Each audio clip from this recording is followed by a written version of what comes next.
And hello, everybody. It is so great to see you tonight. It is Tuesday, and it is a time to spend uh, some fun talking about Disney. We love to do that every week. Welcome into everybody in the stream. It's so great to see you, Mandy. Have I tried the Steakhouse in the Contemporary? Well, Mandy, that is what we're going to be talking about tonight. The topic is steak, and I can tell you. Being from Texas, it's one of our favorite one of our favorite subjects. William is not here yet, but hopefully he will be able to join. He had a meeting tonight, so he'll be joining us a little bit later. But so we're gonna talk about the steakhouses that I've tried. I have not tried a couple that Chuck and Tina are going to talk about tonight. So I'm really excited to have them on. Pam's fam, hey, welcome in to see you. And Tina is already in the chat. So hey, Tina. Pam, welcome in. Did you Pam figure out the little issue that you were having? Did you ever find out how fast it takes those birds to grow from the bird seed that you bought today? So funny. Pam said, I'm telling on you, Pam. Pam said that she bought birdseed and she was wondering if anybody knows how fast it takes them to grow. So, yeah. Patriotism USA, welcome in, welcome in. Tina, forward to watching you for a change. Good. Well, guys, we have tonight is special. As I said, now William will be in. Hopefully, he'll be along shortly. So we're gonna keep our fingers crossed, but. We have Chuck and Tina McNeil here. Now, you guys know that Tina is one of our great ghost hosts. She has been a friend from the beginning. I guess the first time I was aware of Tina was in Resort TV One's chat. She was a mod for them as well, and that's when I first ran across Tina and kind of got to know her. And then, of course, once William and I started the channel and we began to follow, a lot of our great streamers, then we became friends. And Tina agreed then when we began our channel to be a moderator. So she has been a ghost host for us since we first got started. And from that has grown a friendship that is very, very precious to me.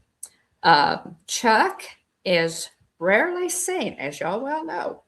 Chuck is rarely seen on live streams. This is his first full live stream, I believe. He consented to do that for us, and we're very honored by that. He did make an appearance in a live stream that I did when I was with them at SeaWorld a couple years ago, maybe a year ago.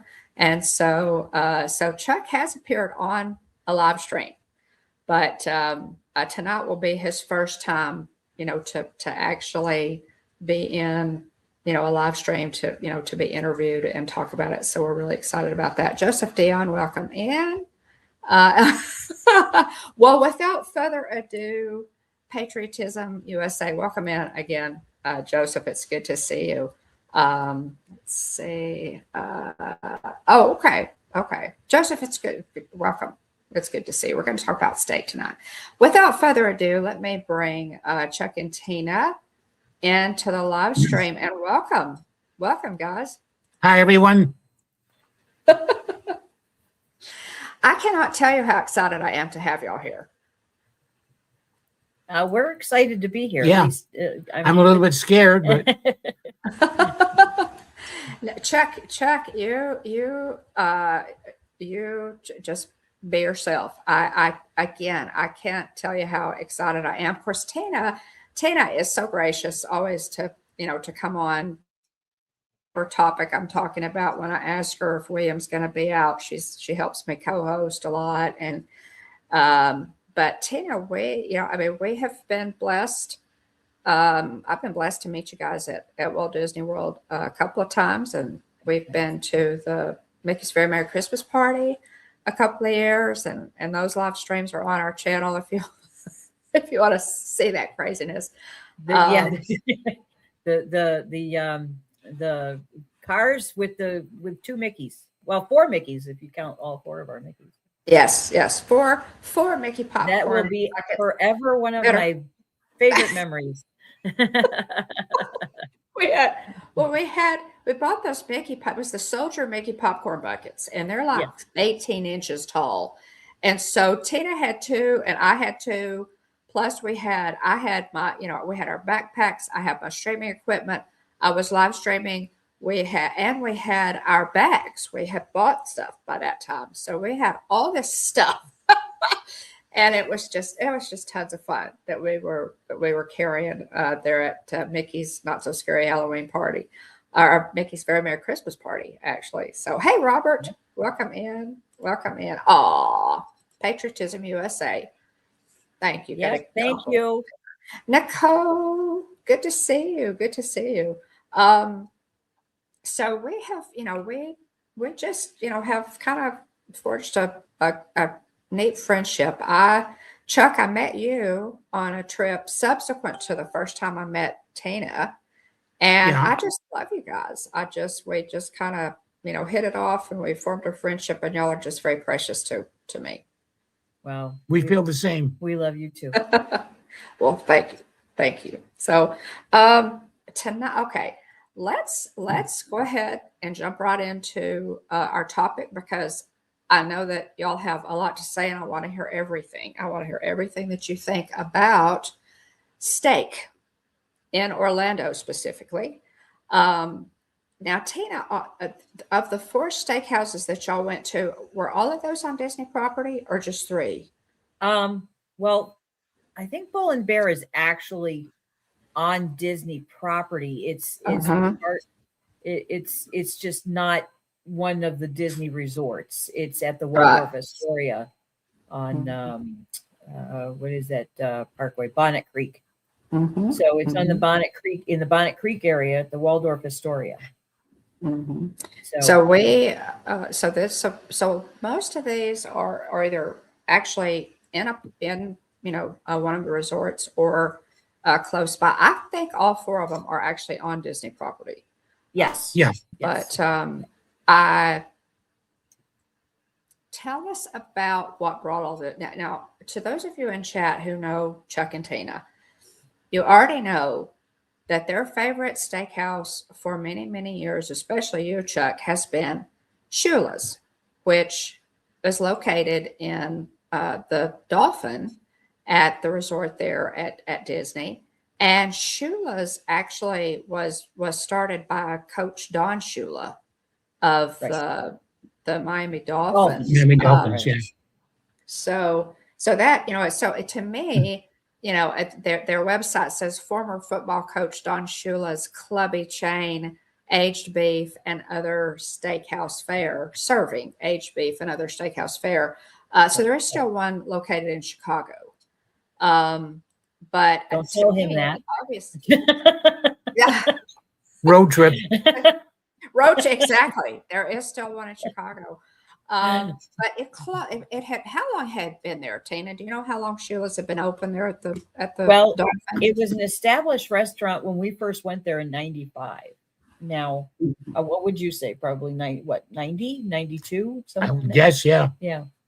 When did do you know when he stopped being the coach of Miami? Because I think he opened that chain shortly thereafter. I don't recall. Not that he opened the one at the Dolphin, but I think he started the chain after he retired from being the coach. I believe so, but he retired before 95. Yeah. Well, before 95. There was actually one in Dallas for a time, and I can't find that one now. So I don't know if I that think they closed that one down too. Yeah. But Shula's got to be a very special place for you guys. Why don't you talk about that just a little bit? Go ahead, dear. It was the first steakhouse we tried down there. Friends of ours brought us there, and it was just amazing. I mean, the restaurant was gorgeous. The meal was phenomenal. The service was top notch. They made you feel at home, and you just felt comfortable there. And whenever we went down to Florida for a trip, we made sure we visited Shula's at least once, and if we were lucky, we went twice. Right. If he could wrangle his way into a second reservation, he's like, "Can we go to Shula's again?" So yeah, we ended up going there every single trip at least once. And this picture that you're presenting here was the second time we went on during for our anniversary. We actually were there for our anniversary. Yeah. And the first time we went there, that's why there's a candle on that cake. Then yes, exactly. Yeah, we had been to. This wasn't the first time we went on our anniversary, but it was I think it was the first time we went on our anniversary. We had gone, to Shula's. Yeah. We went the year before. We went to Victoria and Albert's. I call it. Yeah. Okay. Yes. We had been to Victoria and Albert's twice, actually. We had been to Shula's every single trip, but the second time we had been to Vic and Al's, as I call it, it just didn't quite measure up. I didn't feel comfortable there. The first time I felt comfortable there because we had a serving couple it was a married couple. And since Chuck and I had met at work, we kind of, there was that connection there, and we felt comfortable. The second time we didn't feel comfortable. It was just not a good experience. So the next night we had reservations at Shula's. Okay. And we told the server that we had celebrated our anniversary the night before at Victoria and Albert's, but we were enjoying this meal at Shula's so much better. We felt so much more comfortable, and we enjoyed. Yeah. And I mean, the food was always top notch. I mean, there was nothing wrong with Victoria and Albert's food. Oh yeah. Oh yes, I'm sure. But so was Shula's, and the serving the serving style was a lot the same as far as you get a full team and everything else. But we just felt more comfortable at Shula's, and we mentioned that to the server. So the next thing we know, he's bringing out the manager, and he says, "Tell him what you just told me." Oh, and the next thing we knew, we had cake in front of us and everything else like this. They were celebrating our anniversary for us all over. Oh my! And they were so sweet and everything. So we just felt more comfortable there. So ever since then, now Chuck doesn't like to go down there for our anniversary so much because it just gets so hot for him. I like the heat. Him, he's like, it's too hot here. Aren't you hot? Yeah, our anniversary is in May, by the way. So anyway, but we made sure to go down there every time, and they asked if we were celebrating anything, and I said, well, our anniversary is in May, but it's too hot down here in May, so we're celebrating it now. And so they would help us celebrate, and and this is just a perfect illustration of how much we loved Victoria and Albert's. Yeah. Yeah, well, this is Dave, welcome in. Oh yeah, no, not Victoria and Albert's. I'm sorry, I misspoke. Welcome. I love Shula's. So yeah, this actually is. I was blessed to be able to go. What was this? A couple of years ago, Tina? 3 years ago? A couple of years ago. Yeah. With some of your friends. This is that's me. Second from the left there, Tim and Joanne. And I just absolutely enjoyed this. Y'all invited me to Shula's so much, and I was very honored to. It was just this wonderful evening.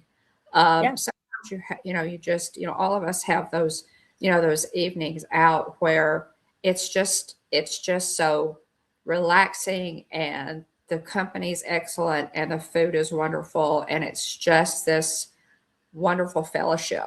Amazing time to be with friends. And that's what this was. Yes. The service was amazing, but very friendly. Yes. So yeah, that's why we enjoyed it so much. Yeah. Yeah. So this was probably a couple of years ago, I guess. Okay. And, so he's going to go get his glasses. He doesn't like be able to see. So anyway, so that kind of brings us up to the trip 2 years ago. That was our last time at Shula's. And then we find out, a few months after we get back, Yeah. I told him, I says, yeah, this was the last time we were at Chula's, I believe. I says to him, I says, Chucky, you need to sit down. And he was very much afraid that It's your phone. somebody had died. Oh, Tina. Yeah. I said, no, but I said, they're closing Shula's. And he said, what? What do you mean? And he says to me, I'm never going back to Disney. You texted me. You texted me and said, Chuck says he's never going back because they're closing Shula. Because Shula's was closing. So I said to him, I said, you know what? We're going to have to find another place that you like. So the next time we go down, we'll do a search. And we found a lot. Yeah. So I started doing some research and, right. different places, talk to you, talk to Right. some other friends in the community and everything. So here we are. We are the Bull and Bear, the Cellier, Bourbon Steak, which is what took over from Shula's the space, and Steakhouse 71. The Bull and Bear is the one that's at Waldorf Astoria. Yes. So these are all technically on Disney property, and I'm sure that what other people who frequent Disney kind of figured into you choosing these particular restaurants to try to see if you could find not a replacement for Shula's, but a successor. Right. Nothing will ever replace Shula's. No, I know it was. Well, and it's really, there was I understand that real attachment to an enjoyment of a restaurant. There was a restaurant in Longview, Texas called Johnny Case's, and it was a family-owned restaurant. It was not a chain. And the family was just amazing. Mr. Case would mix and mingle to your table. It was just a beautiful atmosphere. Steak and shrimp. It had a little Cajun flair to it, but it was just a beautiful restaurant. It was an older restaurant, and it was just like an icon, there in Longview for so many years. Jeff and I went there for our very first wedding anniversary. And so, over the years, so I totally get that, that attachment and that enjoyment, of going back. It's the familiarity, it's the service, it's the, welcome back, kind of thing. And so I'm sure that's what you're describing as to how y'all felt about Shula's. And so to find another steakhouse down there, we are real interested. Let's just move right into this thing to see, what you guys, which one you guys really like the best. We're going to go through all of them, and y'all can tell me, whatever what it was that you enjoyed about each one, and then we'll let everybody know what your choice was. But bourbon steak, we'll start with bourbon steak. Okay, so Bourbon Steak, like I said, that was the place that took over for Shula's. So you walk in and the reception area looks virtually the same. You walk in to the actual restaurant, and from what we saw, they did painting, they did update it and stuff, but they didn't change the configuration. Obviously, the kitchen is going to stay the same place it is. The bar was the same place it was. It was, the different rooms looked to be about the same. They had, the Shula's was split off into different dining areas, and Bourbon Steak stayed with that. The color palette was a lot darker, and the restaurant was a lot darker. I don't know if you can tell by these pictures, but I had a hard time getting pictures to where I could see what I was, Right. But low lights. Low lighting. Right. Very low lighting. The must have been very odd to walk in there and it be completely, just a different Ye- place than Yes. what you were used to. Yes, it was. It was odd. I don't know. How did you feel about that? I just looked for Shula's. Yeah. I felt sad it wasn't my restaurant. Right. It was good, but Yeah. Yeah. Oh. So we ordered. What? Well, first of all, they bring you a French fry flight, which that of course is right up my husband's alley. He loves French fries. So I mean, that was not to disappoint him at all. There's the French fry flight. Well, minus some of the French fries because obviously we'd already dug in. I'm not used to taking pictures of my food. I'm not a regular streamer like you are, so I'm not used to taking pictures of my food before I eat it. Anyway, so we had the French fry flight. I had a berry martini, which you see there, and Chuck had coffee soda. Chuck doesn't really drink anymore. Not that he ever drank all that much anyway, other than beer. Chuck had the onion soup, which very good. you saw pictured, and I had the bacon wrapped scallops. That looks. Now both of those look really good. They were very good, and I'm going to say throughout this, at no restaurant was any of the food bad. Okay. As far as the food was concerned, it was all the food was amazing. Very it was good. Delicious. Okay. Sometimes it was like, okay, it didn't really impress me, but as far as the taste was concerned, yeah, it was all right. It was good.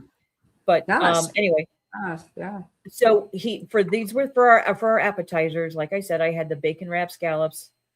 He had the onion soup. Chuck very much loves onion soup, and that was one of his the things that he was looking for in each restaurant was he wanted to have his onion soup. That's Right. his tradition, I love it too. Chuck at home That's too. He loves onion soup. Yeah. That's one of my favorites. So they had the of course, yeah, that's Le Cellier. So then we had 10-ounce. He had a 10-ounce center cut filet, whipped potatoes, jalapeno creamed corn, and roasted tomato garnish. I don't know, maybe we might go through you might find those pictures somewhere in that. I realized I sent you a messy picture. So anyway, so the steak and I had the Delmonico ribeye, grilled asparagus with béarnaise. Okay, your steak was cooked the way you liked it, right? Yep. It was very Very and good. very tender Yep. and everything. So was my steak, very flavorful. I love my veggies, and so with the asparagus with the béarnaise, it was very good. I scraped off most of the béarnaise because I'm not a big fan, but I found asparagus and I said, okay, I'm going to get that. There you go. But the béarnaise, as béarnaise sauce goes, it was flavorful. It was good. I'm just not a big béarnaise fan. Right. Gotcha. People might say, well, why did you order the béarnaise? And it's because it has asparagus. Right. Okay. The desserts. And the corn was very good. Yeah, he had the jalapeno creamed corn. He was very impressed. It was very good. Yeah. So for desserts, Chuck had the brulee Basque cheesecake. Yeah. And I finished my drink. I was full, so there were no desserts that really struck my fancy so much that I was going to get more full to eat it. Right. So I just finished my drink and I was happy. Gotcha. All right. So that by the way, for all of that, the meal was $336.49 to tell you what the pricing is. Okay. At Bourbon Steak. Okay. At Bourbon Steak. All right. And Shula's used to have a discount for AP holders and for DVC members. Bourbon Steak said that when I asked the server about that, they said, no, they do not have any discounts at this time. Okay. But they had just opened, obviously, a few months earlier. He said, so, we might have it in the future. Yeah. Check. So it's very possible. Yeah. So it's very possible that they might do that. But yeah. Okay. So and is that, I mean, I don't know I don't know because y'all were sweet enough to pay for my meal the night that I was with you. You'll have to tell me on Bourbon average. steak was a little bit more And than Chula's, Chula's, yeah. but that Mhm. might have just been accounted for with inflation because everything's more expensive than it Oh, is. that's true. Yeah. That's true. Yeah, So, that's true. Okay. okay. So, what's the next place you've got on your The next place that I have is Le Cellier. okay, so Le Cellier. For the table, we had the bread service, which of course you see there is the pretzel bread. They're famous for their pretzel bread, and of course that was very, very good. And then Chuck had the wedge salad, the 7-ounce filet with brandy peppercorn, mashed potatoes, and a pressed pot of coffee. And Oh, I nice. had the escargot en croûte, which is basically that pastry that's on top there. That Mhm. is the other part of the picture on the left is the rest of the bread service or more of the bread service. Gotcha. It's Gotcha. what is it? Full grain bread or something like I think that. so. Yeah. Yeah. Rye. Yeah. Yeah. Yeah. And of course the picture on the right there is my escargot with the pastry on top. Yeah, that looks good. That looks good, Tina. It does. was delicious. It was absolutely delicious. I I was in can seven. do I can do escargot. Anything that you smother in like garlic and butter. Garlic and butter, exactly. That's what I say. I say, people tell me I don't like escargot. It's snails, and I says, no, it's garlic and butter. There's really not much else to it. And of course, that pastry on top, that was just more to soak up the butter and garlic. Yeah, I've never seen that before. So that I'll have to try that. That looks very good. Yeah. It does. Yep. Oh, nice. And then I had the 16-ounce ribeye with sauce vert. It's French. I don't speak French, which is basically an au jus, which was very good. So there's Chuck's wedge salad. What'd you think? It was good. Very good. Yeah. I guess it had a nice with bacon on it or something. Yeah. I didn't realize they had French onion soup. I would have ordered it, but I didn't see it on the menu. Yeah. And then when we got back, Tina said they did have it. I just overlooked it. Oh, gotcha. So, Gotcha. Well, I didn't get I hate that. He didn't get his soup, but Chuck. Le Cellier came up a little bit in his mind once he found out they did have it. Yes. Yes. He just didn't so get the extra taste. points. Yes. And of course, my 16-ounce ribeye and my Brussels sprouts. I had more veggies, and I had the mountain berry tea. And nice. he had the chocolate dessert. That's the ribeye, I think, with my tea and Brussels sprout. And that looks wonderful. Oh, it was amazing. It was delicious. Tender. You could have cut it with your fork. Absolutely delicious. Yeah. And he had the chocolate dessert for dessert, which was basically a lot of chocolate. Yeah. And I, of course, had their creme brulee. I mean, to me, I'm not going to go. Oh, yeah. A lot of chocolate. A lot of chocolate. A lot of chocolate.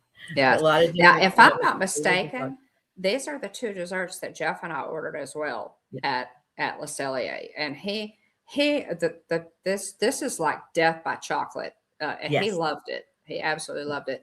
And I thought the creme brulee was very good. It's not the best creme brulee I've ever had, but I thought it was good. It was very good. And the presentation is beautiful. Yes. Amazing. So cool. And so was this a dark chocolate, Chuck? Was that? I think they had all of them. Yeah. They had the dark chocolate. They had milk chocolate. They had okay. Salted chocolate. Salted chocolate. Yeah. They had all the chocolates. Yeah. They found chocolate in the corner. They said, "Yeah, let's throw that in there too." Right. I didn't like the coffee though. The pressed coffee. Yeah, he wasn't. I didn't like that. Yeah. Now I'm trying to remember if their pressed pot coffee is a Canadian, blend because this is in the Canada I don't know, Pavilion. because you can get pressed coffee at Boma too. Yeah, So that's I mean, true. I think it's just So a I don't know if specialty it's for some restaurants. yeah a But Canadian blend. it was too strong for me. Yeah, and he likes strong coffee, but that I could smell it across the table and be like, whoa. So it was more. Was it almost espresso, Chuck? The Yeah, coffee. Kind of, yeah. And he Yeah, has his coffee black too, which probably I do too. is- Yeah, if it's going to be strong, you're definitely going to know it when it's black and you don't have anything right. to keep it down a Right. little bit. Interesting. Yep. And I also take mine black and pretty strong. I can do it pretty strong. So that's interesting, Chuck, it may be a special Canadian blend. We could look that up. It could have been, yeah. Okay. Yeah. Yeah. So, and what were your impressions overall of Le Cellier? How long did you wait for your reservation here? Was there a Well, wait? that was one of his Chuck's complaints was we waited quite a bit, and we waited outside And it was for cold. a lot of it, and it was cold that night. And then when Okay. we got inside, we still had probably a good 20 minutes. 15, 20-minute wait. Yeah. Inside, Okay. in that ante area, like before you Mhm. go down into the cellar, so to speak. Mhm. Mhm. So yeah, we waited quite a bit, and yes, we are generally a little bit early to our reservation. But having been to Le Cellier before, we didn't arrive too early because I knew better. I knew that we weren't going to be able to Gotcha. get in too early. Gotcha. But I figured we were only a table for two, so I figured it might be a little bit Right. That's true. And sometimes it is when it's just Hi, for two. Jonathan. Now, as far as hey Jonathan, welcome in. Good to see you. Okay, so as far as let's talk about the atmosphere here. What were your impressions of the atmosphere? I think it's very crowded in there. Yeah, it's too. You know, crowded. I mean, That's true. there's very little room to move. It's a lovely restaurant. It's the atmosphere is nice and stuff, but it's just if you move your chair back, you hit somebody. There's very little room. Yeah, There's very little wiggle room. yeah. We're sitting at our dining room table here at home, and the table that was next to us and in front of us was closer to us than the other side of our table. It was Yeah. very, very close in there. And I Right. understand the theming, it's going to be dark. It's going to be kind of close because it's supposed to be like a wine cellar. I get that, but I don't Mhm. want to hear somebody else's table's conversation better than I hear my own, So there Well, was, now that is, yeah. I but understand. as I far as understand the that. food is concerned, I mean, heck, it had escargot, so I was happy. Well, now, Chuck, I will tell you that Jeff had the same impression of Jeff likes. Jeff and I have always, even when we were very young and we got married very young, we have always. That was one thing we liked about Johnny Cases. We like a more intimate, quieter atmosphere. One, as you said, where you can talk and you're not just listening to 5 other tables, conversations Yeah. going on. Yeah. And it was loud.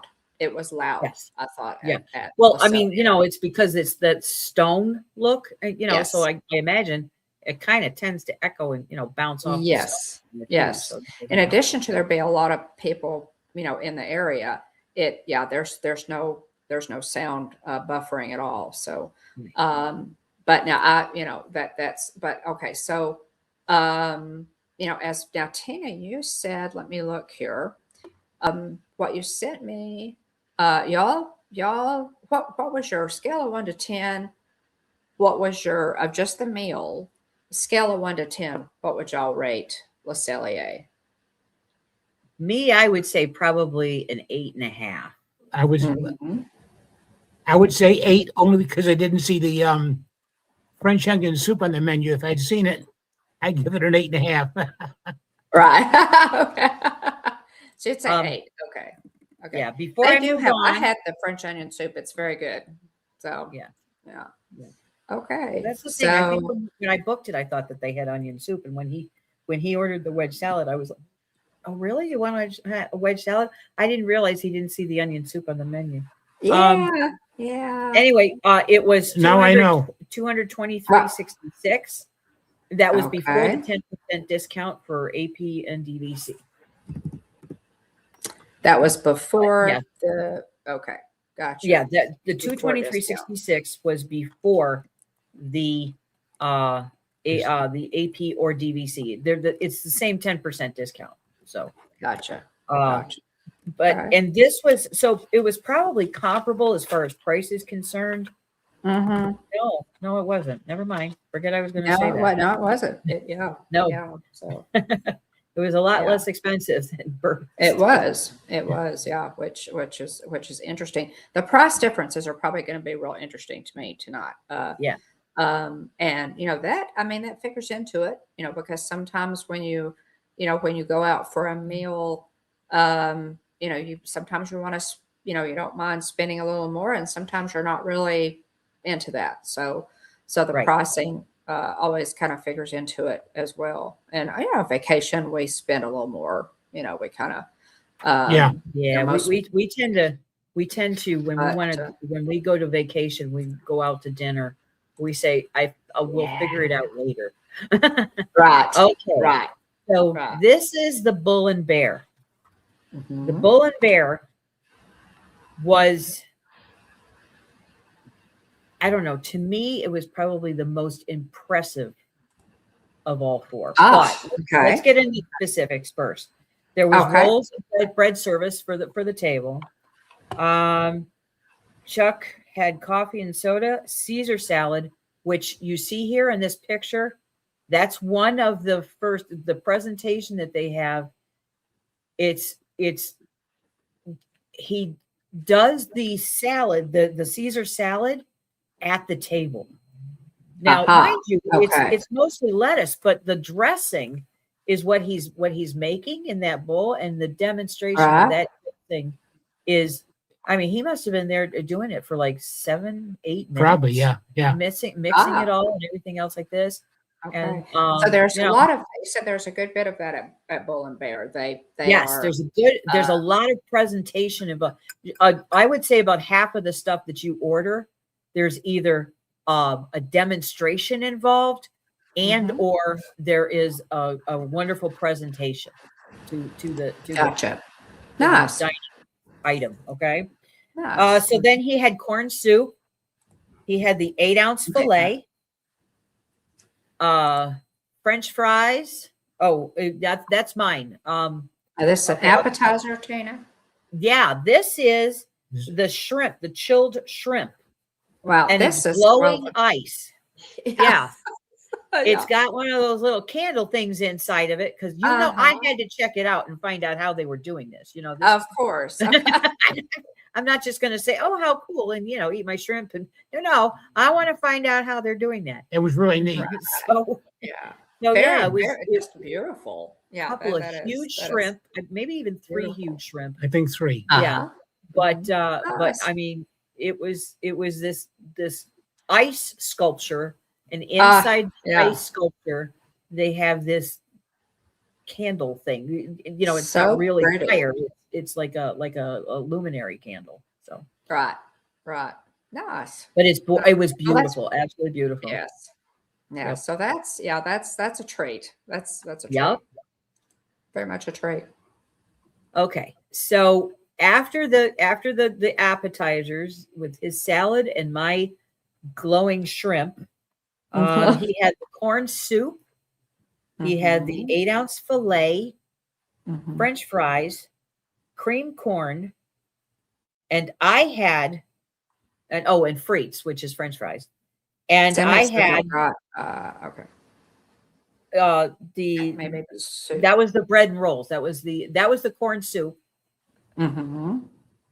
And that was his steak. He cut it open to show his steak, which was the 8-ounce. That looks really good to me, Chuck. It was great. It was, yes. It was amazing. Yeah. And when I first looked at it, I was like, well, that doesn't look like it. But you see how that that the piece you see is fork, and compared to that, Yes. so it's a big chunk of meat. It's a big And it was now, is that cooked the perfectly. fillet, did you say, Tina? Is that the Yes, fillet yes, chuck? that's the 8-ounce fillet, Mhm. and you can see it's very very very perfectly cooked.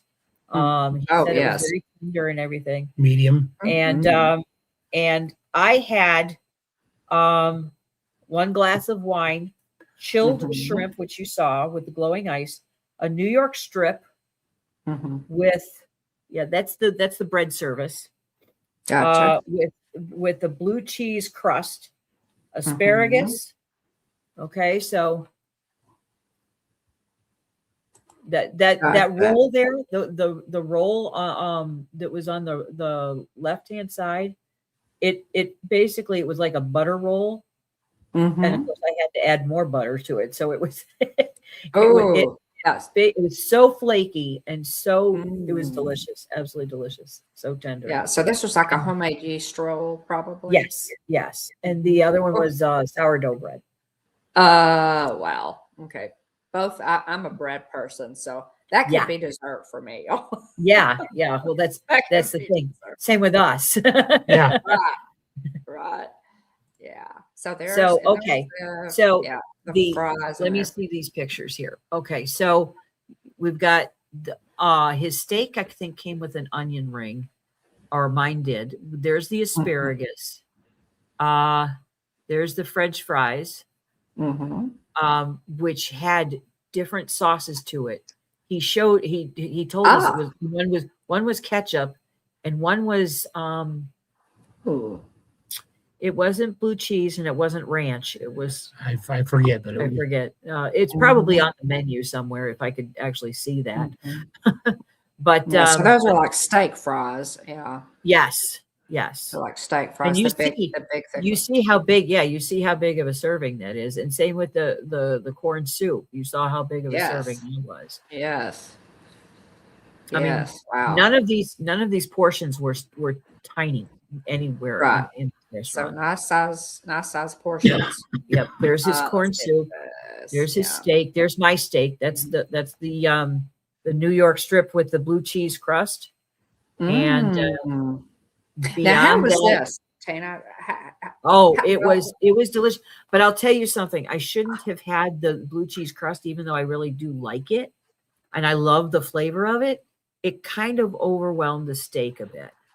I Blue wish I cheese had is gone. strong. Yeah, Yes, yes. yeah. And normally I It's like blue strong. cheese with steak, but they I don't know, maybe they put too much on it for my taste, but it was Right. delicious. It was very good. It Yeah. perfectly cooked and everything. And Oh, I know I'm going to probably gross out some of your viewers, but I like my steak rare. I tell the mhm. server as rare as the grill master is willing to cook it. Gotcha. And Gotcha. you can Yeah. see this is red. Yeah. So Well, now I'll have to say I growing up, I ate for some I ate my steak well done, and then I married a cattleman, yeah. and y'all know what He's happened like, then. you're ruining it. Yes, yes. I remember going out on a date in high school with my husband, and we were at a steakhouse there. It may have been, I don't know if it was for one of our proms, I can't remember, but I ordered my steak, and they asked how I wanted it cooked, and I said, "Well done." And Jeff Jeff said, "It's like a record playing, and all of a sudden it goes, er, er." Yeah. It was like, Jeff said, "Okay." Keep in mind we're dating, we're like Yes. teenagers. But Jeff Yes. was raised on a ranch in Tennessee, so they had cattle, they had cows, they had garden vegetables. Now I was raised on garden vegetables too. But long story short, he said, "Let me order your steak for you, and if you don't like the way I order it, you don't have to eat it." He said, "If you don't like it, we'll go ahead and order." He said, "But let me order you a steak." And he ordered it medium. And so and of course I loved it. I thought it was like I'd never had steak before. Um, but he over the years, Tina, I have gotten to where I can eat it pretty rare. I can go, yeah, I can go pretty rare on mine too. So Yeah. now, how do you order yours, Chuck? Medium. Yeah. Medium. He orders it. Gotcha. Yeah. You've gone, well, no, you've Oh, always hey, ordered Miss it medium, but you're willing to eat it a little more rare now. Yeah, but I prefer medium. Yeah. Gotcha. But yeah, I'll tell you medium something, rare. Dawn. Your story is a lot like my parents. My parents, when my parents first met, my mom always had her steak as done as it could get, and maybe even a little more. It's like, if you think it's done, turn it over and cook it some more. That's the way her mother cooked it, you know. And they always had the very very cheap meal, cheap steak and stuff like this, and that's the way. Right. My father, he said, you're ruining it, you know. It's like, don't cook it like this if you're gonna, you know. So by the time my mom passed away, she had it rare. In fact, she had it rarer than my dad ever wanted it. So and that's how I, you know, that's how I wanted it. So Right. Well, that's I just of course we live in Texas now, and Texas is we love our steak, y'all, and so yeah, I to order it any past medium is just unheard of. That's just not. Yeah. And I know a lot of people who I mean, I had a very dear friend of mine for many years who actually owned cattle, and he ordered his steak well done, and Jeff never could convert him, to any other way. Yeah. So, but at any rate, well, this is different, Tina. This blue cheese crust looks really good. You said it was a little bit strong. They might have had a little bit too much on it for your taste. The flavor was wonderful. But I mean, and I scraped off a little bit and had it, separate to see if, and I was like, oh, this is good. This is very good. But I wish I didn't have so much of it on my steak. Oh yeah. Right. Pam likes it medium. She doesn't like it bleeding all over the plate. Chucky, what do you always say about my steak? What do you always say about my steak? What do you always say when I want home? I want it. I want it. So it bleeds. So it's still bleeding. Jeff going and bleeding. Yeah, still alive. Tina, Jeff would say that you order your steak, just run it through the kitchen. I actually told the server one time, don't let it get too acquainted with the grill. I want it to just meet it and leave it. Right. Mr. Juma, welcome in, by the way. It's always such a treat to see you. Robert, hopefully William will be in a little bit later. He'll be pleased to know that you're missing him. Hopefully he'll step in here in just a little bit. But yeah, all of this looks very good. Tina, this is probably really close to to what I would order, and it just looks great. So this one, what about atmosphere here?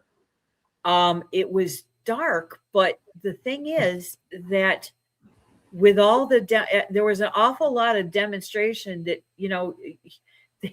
they added light to the demonstration, and so if it wasn't dark, it wouldn't have as much of an effect. Pizzazz, it wouldn't have as much of an effect. Right. So after all of this, we ordered dessert, and he had the La Fraise, which was a whole demonstration. The whole. I sent the video. Okay. Did you get the video? I did. I'm gonna while you're talking, I'm gonna see if I might be able to pull up and play that. Well, I don't know if I can or not, but I'm gonna try it. So okay. So he ordered the La Fraise, and the La Fraise is strawberry ice cream with which they come out to the table and they mix it with dry ice that's pouring out of the pitcher, and they're mixing it, and then they pour some more, and they mix and cut up fruit and everything. It's a whole, like, I would say probably another good 7-8 minute demonstration. Wow. And it was gorgeous. It was absolutely gorgeous. Right. If you can't show that video, maybe I could send you some video, a still of it or something that we could I'm gonna post get on your. another soda. Okay, Chuck's gonna go get another soda that he Okay. that he could we could just do a still on your Insta Right. because it was a beautiful dessert and it was very good too. I mean, it was delicious. As I said before, at no point in any of these restaurants was any of the food not great. Right. There were some things Right. like didn't care for the pressed coffee, but it was the way the pressed coffee was supposed to be. It wasn't like there was anything wrong with it. Right. Right. So, Right. but the demonstrations at this restaurant were amazing. And I had the creme brulee flambe. Now, all of Okay. you know what flambe means, right? Yes. They started On that fire. sucker on fire. Right. Right. So you've got the ice from his ice cream, with the dry ice, all smoky and everything else like this. Mhm. And you've got my flaming creme brulee, so again, the presentation of this was amazing, absolutely amazing. So Well, it really does. I'll work on that a little bit more. I may be able to get that to work before the end of Okay. the live stream, but it just sounds as though there was a lot, and this kind of restaurant is a lot of fun for anniversary, birthday, for celebrations, that kind of thing, or if you just like the experience. we saw a lot of couples in there. We saw a couple of families, and of course, they ordered the stuff that had the cool demonstrations and stuff like that because that's part of the Yes. fun, Yeah. And Yeah. the kids, of course, their eyes were as big as saucers. I love to watch the little ones Yes. I love to watch little Yeah. ones anyway. I love to watch little ones at Disney World too. Their eyes get as big as saucers, and especially Yeah. when something's on fire or all lit up or something like that. They Yeah. the eyes are sparkling and Yeah. everything. It's So what was cool. the atmosphere like on this one, Tina? It was very modern, but and low light, but very very understated. Thanks, Pam. Very understated. They let the food do all the talking. Okay. Gotcha. Yeah. I'm not going to say it was plain, but it was very understated. So the food but- was definitely the star of the show. Yes. And, Service was amazing. Like Chuck and I both said, the Mhm. service was amazing at all of these restaurants. There was nothing Mhm. wrong with the service at any of these restaurants. Yeah. Yeah. So you felt, and we can see in the background of these two shots that it is darker. Yes. Yes. It's a I lower light. actually put on the light on my camera in order to be able to take, had the flash in Mhm. order to take these pictures. I didn't want to disturb other diners, but it was the only way I could have gotten any pictures. Any pictures? So this one looks great. How would y'all rate this one, do you think? Scale of 1 to 10. Full bear. Well, with the food and presentation combined, I'd probably give it Sure. a 9.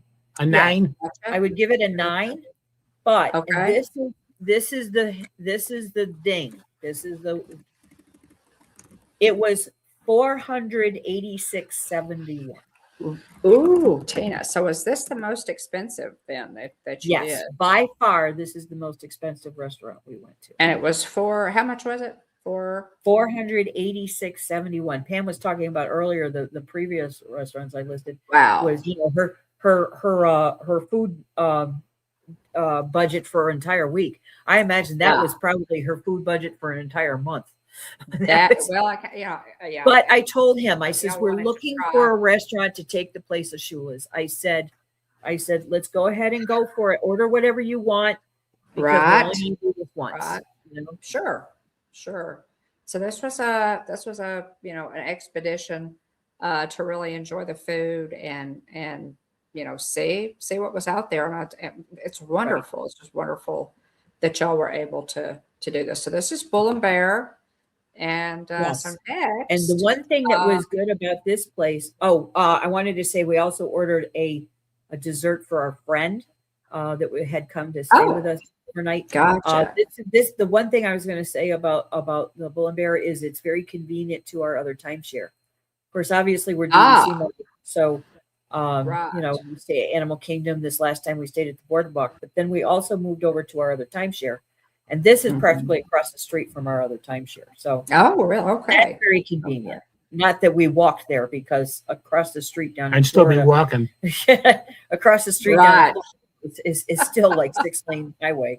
So yeah. Right. Yeah, that's true. That's true. So okay. Anything else you wanted to say about Bull and Bear? Not right now. It wasn't crowded. Dark, but we got there early. We were there at 4:30. Yeah, we had an early reservation, but I think by the time we left, all the tables were full, weren't they? They were close to it. Yeah. So I mean, it was still. I still felt like, I mean, even if all the tables were full and the restaurant was full, I don't feel like we were sitting on top of other diners where we could hear their conversations. Right. There was good sized aisles, which there needed to be because of all the demonstrations going on.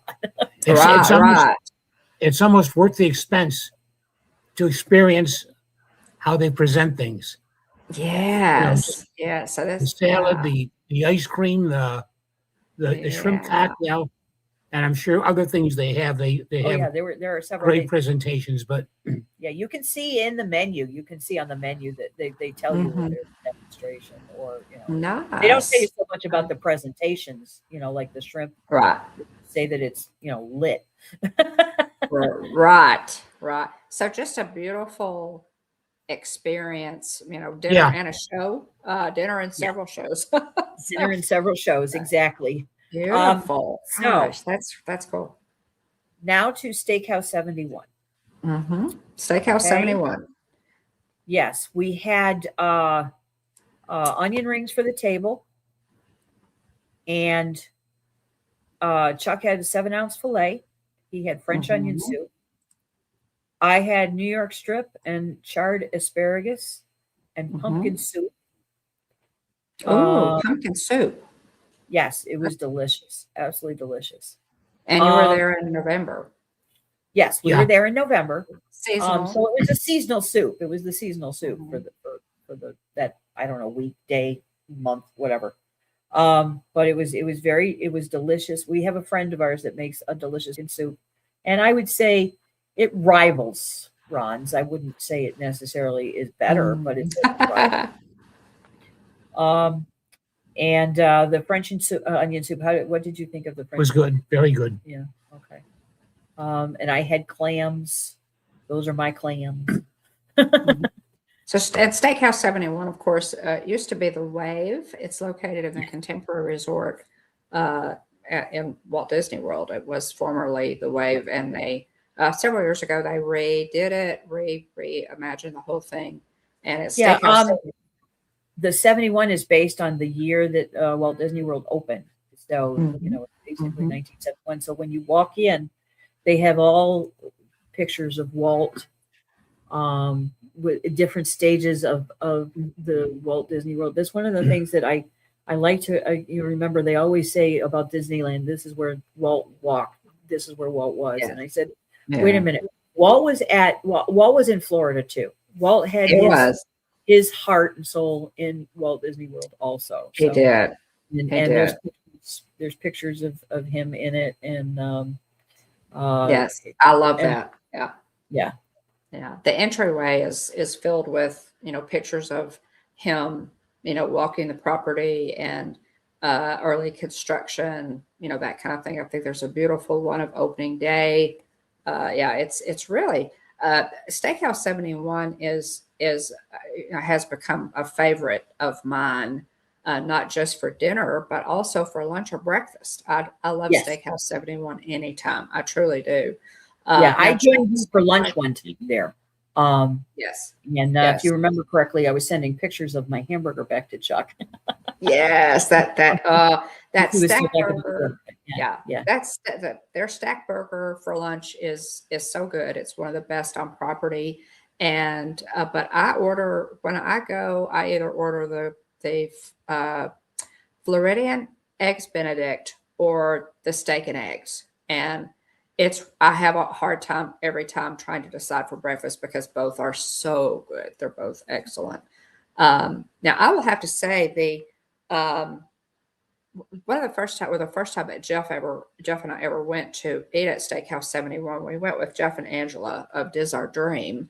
Right. And Carl, who is a greeter at the Contemporary Resort and one of my favorite cast members on property. I always look for him there. He's an older gentleman and he's fantastic. When we walked in and we told him that we were having dinner at Steakhouse 71, he said, okay, 2 recommendations for you. Menu is wonderful, but my 2 favorites are the French onion soup and the 13-layer chocolate cake. So, yeah, and y'all can see on the picture on the right there is a shot there of Chuck's French onion soup, right? And The French onion soup is behind them. And that was great. Yes, he was very impressed with that. And it is. We think it's good too, Chuck. I like it too. Hey, Kevin, welcome in. Welcome in. Good to see you. So then, again, the food was amazing. The food was delicious. I was very, very happy with my steak. Very happy with the service. The server here was probably the most friendly, easygoing. Yeah. He wasn't. I mean, the others. There's all 3 of the other restaurants. I would say Bull and Bear. I mean, they were very stiff. They were very formal. Okay, I'm not going to say they were mean or anything like that, but they were very formal. The server at Steakhouse 71 was down to earth. Was very down to earth, very friendly, very very easygoing. And we told him what we were doing, and he says, "Well, I think we can give you a good run for your money or something." I forget how he put it. Okay, but yeah. he definitely believed his place was going to rate on top. Gotcha. Then for dessert, Chuck had the chocolate cake, which I believe I sent you a picture of that, and I had. It actually says. What is that? 15 layers. Does that say 15? Yes. I'm trying to say. Yeah, there's 15 layers. 15 layer chocolate cake. Yeah. Yeah. Yeah. And so they had a popcorn creme brulee. Not my smartest move to get that. yeah, not your smartest move. And why was that here? Very filling. Well, it really is. It's a huge piece of cake. And here's the picture of it here. The presentation is just gorgeous, but I ordered this at Carl's suggestion. I ordered this and the French onion soup, and I absolutely love this cake. Now we shared it, Jeff and I shared it, but we love this, and the raspberry sauce is just wonderful. So, what did you think about the flavor of the cake? Obviously, you're a chocolate lover, Chuck. You're ordering all that chocolate. What did you think of the flavor of the cake? He said it was amazing. Well, he wanted to eat the whole thing. He didn't want to leave any. And I think I could feel my teeth getting cavities. Yeah, he says he could feel his teeth getting cavities. He wanted to eat that whole thing. Now, mind you, we were both pretty much already pretty full, but we wanted to give it the full experience. So, he got that chocolate cake and I got the PB lemon cake, which is the other thing. And that was delicious too. And again, we didn't want to leave anything. We wanted to experience the whole thing. And he did. He ate almost that entire chocolate cake. Even though he was full, he says it's really good. I took a bite and it was very good. Yeah. But it was very, very, very rich. Yeah. Yes. They have it's a this cake you can tell is made with very high quality chocolate. All chocolate is not created equally, and this is really superior chocolate. Now, Tina, tell me about. Did you say this is a lemon?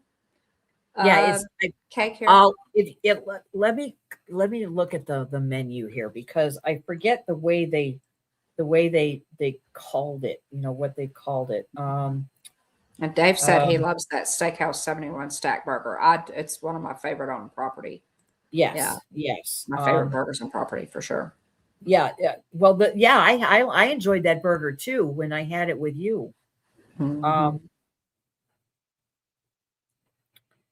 Okay. This looks so good.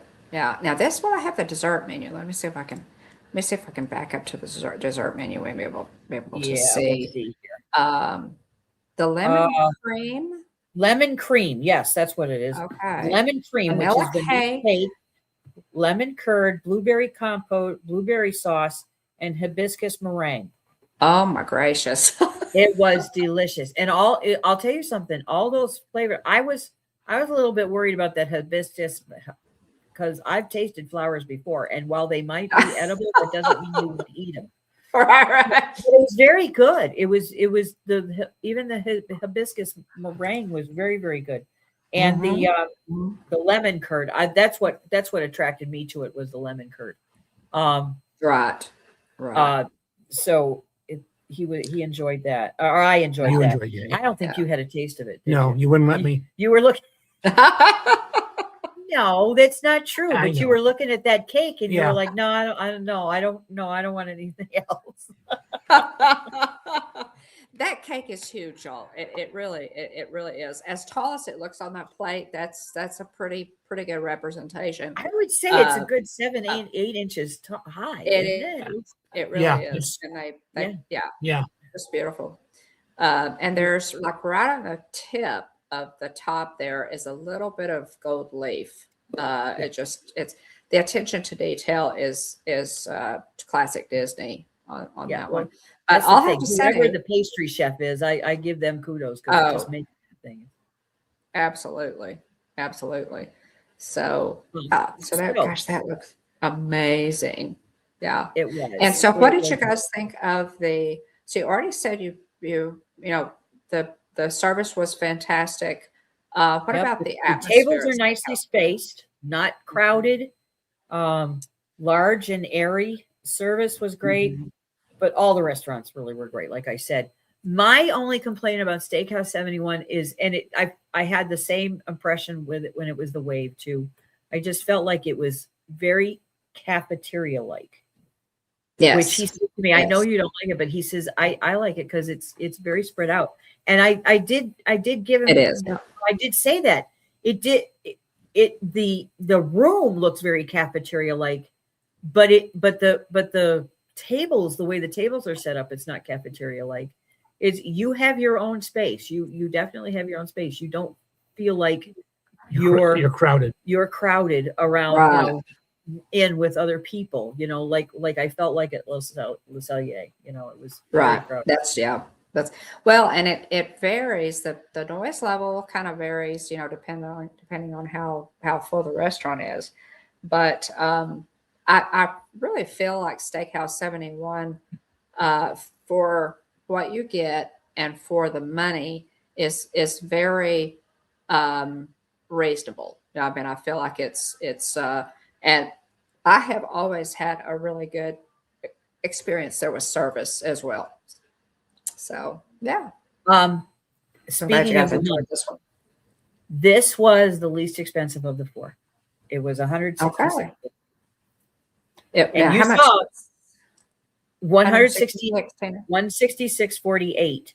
And you saw we had full meals. We had everything. I had a drink. We had, so we didn't just, we'll just buy cheap here because, this was the first restaurant we went to, and we had everything we wanted, exactly what we wanted. And it was very, very good. It was very good. The food was very good. The service was very good. Like I said, more personable. than the others. Not that the others were bad; they were just not as personable. The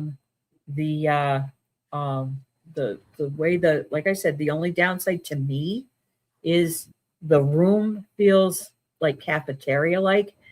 I'm more of the California Grill, like you love California Grill. I Be do. at California Yes. Grill, you can look out over the park and you feel like Yes. Disney World.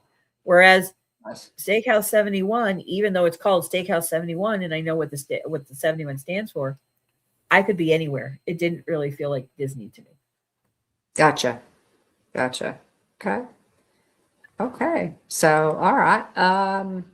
I'm trying to think of any other, do you have any other comments about Steakhouse 71? Had y'all been there before? Or was this your first time for dinner? First time for dinner, wasn't it? Yeah. First time for dinner. You and I had been there for lunch, and we had gone to the Wave a couple of times. We went to the Wave one time for breakfast. And we went to the Wave one time with friends, but we just went to the bar. So we didn't really, we just had a drink at the bar. Gotcha. Did we have reservations we might have had reservations at California Grill that night. Maybe, yeah. Okay. So we went to the Wave before we went up to California Grill. And there is a lounge, guys, just as a little extra side note. There is a lounge area and like a bar area at Steakhouse 71. The restaurant closes between breakfast and lunch, or between breakfast and dinner.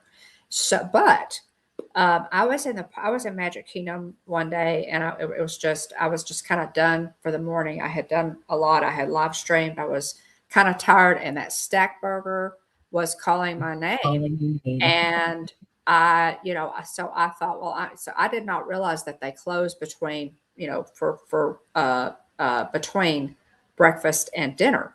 So I got on the monorail, went, and again, that stack burger was totally calling my name. And I got there during the restaurant was closed, but y'all, the lounge was open, and they served me a stack burger. Oh, there you go. Yes, there you go. Yes. So little tip there, if you can, even if the restaurant is closed, they will bring you, a lunch item. I just sat at the bar. I talked with the bartender and several other patrons, who were also there. Totally enjoyed it and got my stack burger. So even though the restaurant itself was closed, so that's just a little tip for you there.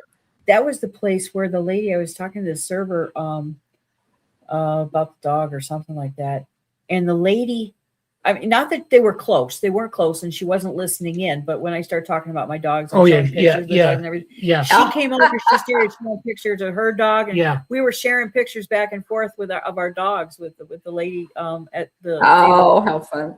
Near us, It was so the cute. Conversation is always so very good. friendly, especially when That's you're talking about what I my love dog. I'm gonna talk about the dog. So, Robert, trick question: who's the CEO of Steakhouse 71? I don't even want to talk about who the CEO of Disney is. So, all right. That's true. Right now. Yeah, we're going to be covering that next week, y'all. We're going to be talking about a lot of the changes that are happening in Walt Disney World, and some that are coming up. So Jonathan, that was going to be my first response. Mickey Mouse is the big cheese, right? He's CEO of the whole 9 yards, partners. Whole enchilada. With Walt Disney. He sure is. So, okay. All right. Any other, comments that things that y'all wanted to say about any of the four? I just love that y'all did this. I love that y'all were able to just, pick these four restaurants and say, okay, we're going to go and we're going to try each one. We're not going to skimp on the experience. We're going to genuinely give each one a good try and decide, which one we like. And that way, what's there. And should you choose to go to one of the other ones that's even not your favorite, you kind of know what's there, which is really Right. cool, I think. Oh, hey, John and Nancy, welcome in. And Smiley the frog, welcome in. Okay, so let's okay, so we have the four. Bourbon Steak, which you said replaced Shula's. That's the restaurant that replaced Shula's. So it is in the Dolphin Right. Resort. Le Cellier is at Epcot in Canada, the World Right. Showcase in Canada. Bull and Bear is you said At the Waldorf it's- Astoria. Hi, Will. yes, Waldorf. Hi, Will. Waldorf Astoria and Bonnet Hello. Creek area. Yeah. And then, of course, Steakhouse 71 is located. Hey, hon, welcome in. Hey, hey. Steakhouse 71 is located in At the the Contemporary Resort. Yep. So those are the four. William, you got here just in time for the big reveal, which was their Nope. favorite. All right. Okay, little game. I want everybody in the chat. I want you to say, where do you think Chuck picked? Yes, this is. I this noticed. is Chuck's I noticed thing. he's been cagey, so he didn't give any. He has. He's been very, very nebulous. Said good things about all of them, y'all.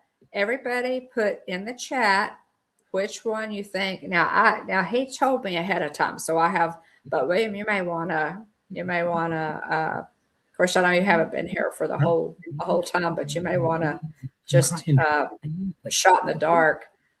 Which one Chuck chose to succeed Shula's, because again, nothing can actually replace Shula's. So, Right. yeah. So what do y'all think in the chat, guys? What do y'all think? Nobody's And answering. I'm I know. wondering. I'm wondering what's the matter. Are you all stumped? Well, this is a good selection. This is a really good selection of restaurants here. Okay, I'm going to give you a little bit of time to think. I have to take just a quick break, and Okay. Okay, so Will, meet Chuck. Hi, Chuck, Will. Meet Will. Hi. How's it going, Chuck? Great to see you. Same here, my friend. Chuck was talking to me. He says, now these are the Stars fans, right? And I said, yes, he's a Stars fan. Uh-huh. And Texas Rangers? Yeah. I followed I loosely follow the Astros too, because my best friend's an Astros fan, unfortunately. I've given him a tough time over the years for it, and that was even before the cheating scandal. So, Yeah. He's a true blue Astros fan. He's loved it for a long time, and I've let him know about it over the years. Yeah. You guys are going to enjoy watching Brandon Nimmo this year. You got him from the Mets. Yeah. I'm excited about it. Heck of a ball player. Yeah. Chuck is not happy because he's a Mets fan. Oh, okay. All righty then. well, enjoy. okay, well, William, any oh, thanks, Pam. Okay, Pam. Pam said she had to step away for a second. Pam, which one do you think Chuck chose? Put in the chat which one you think he chose. Which was his favorite? They enjoyed all of them. Did Dave, y'all are have you still there? What do you think is Chuck's favorite? Who else is still there? We've got 8 people watching. Of course, one of them is us.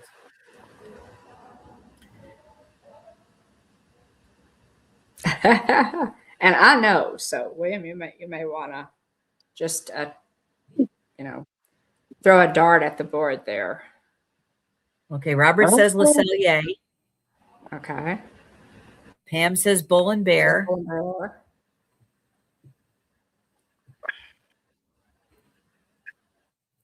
Now, all of these are located on Disney property, William. Okay. Bull I and feel like bear. just shooting from the hip. But I've never eaten there. But based off of general feedback, I'd have to say maybe Le Cellier. Just Okay.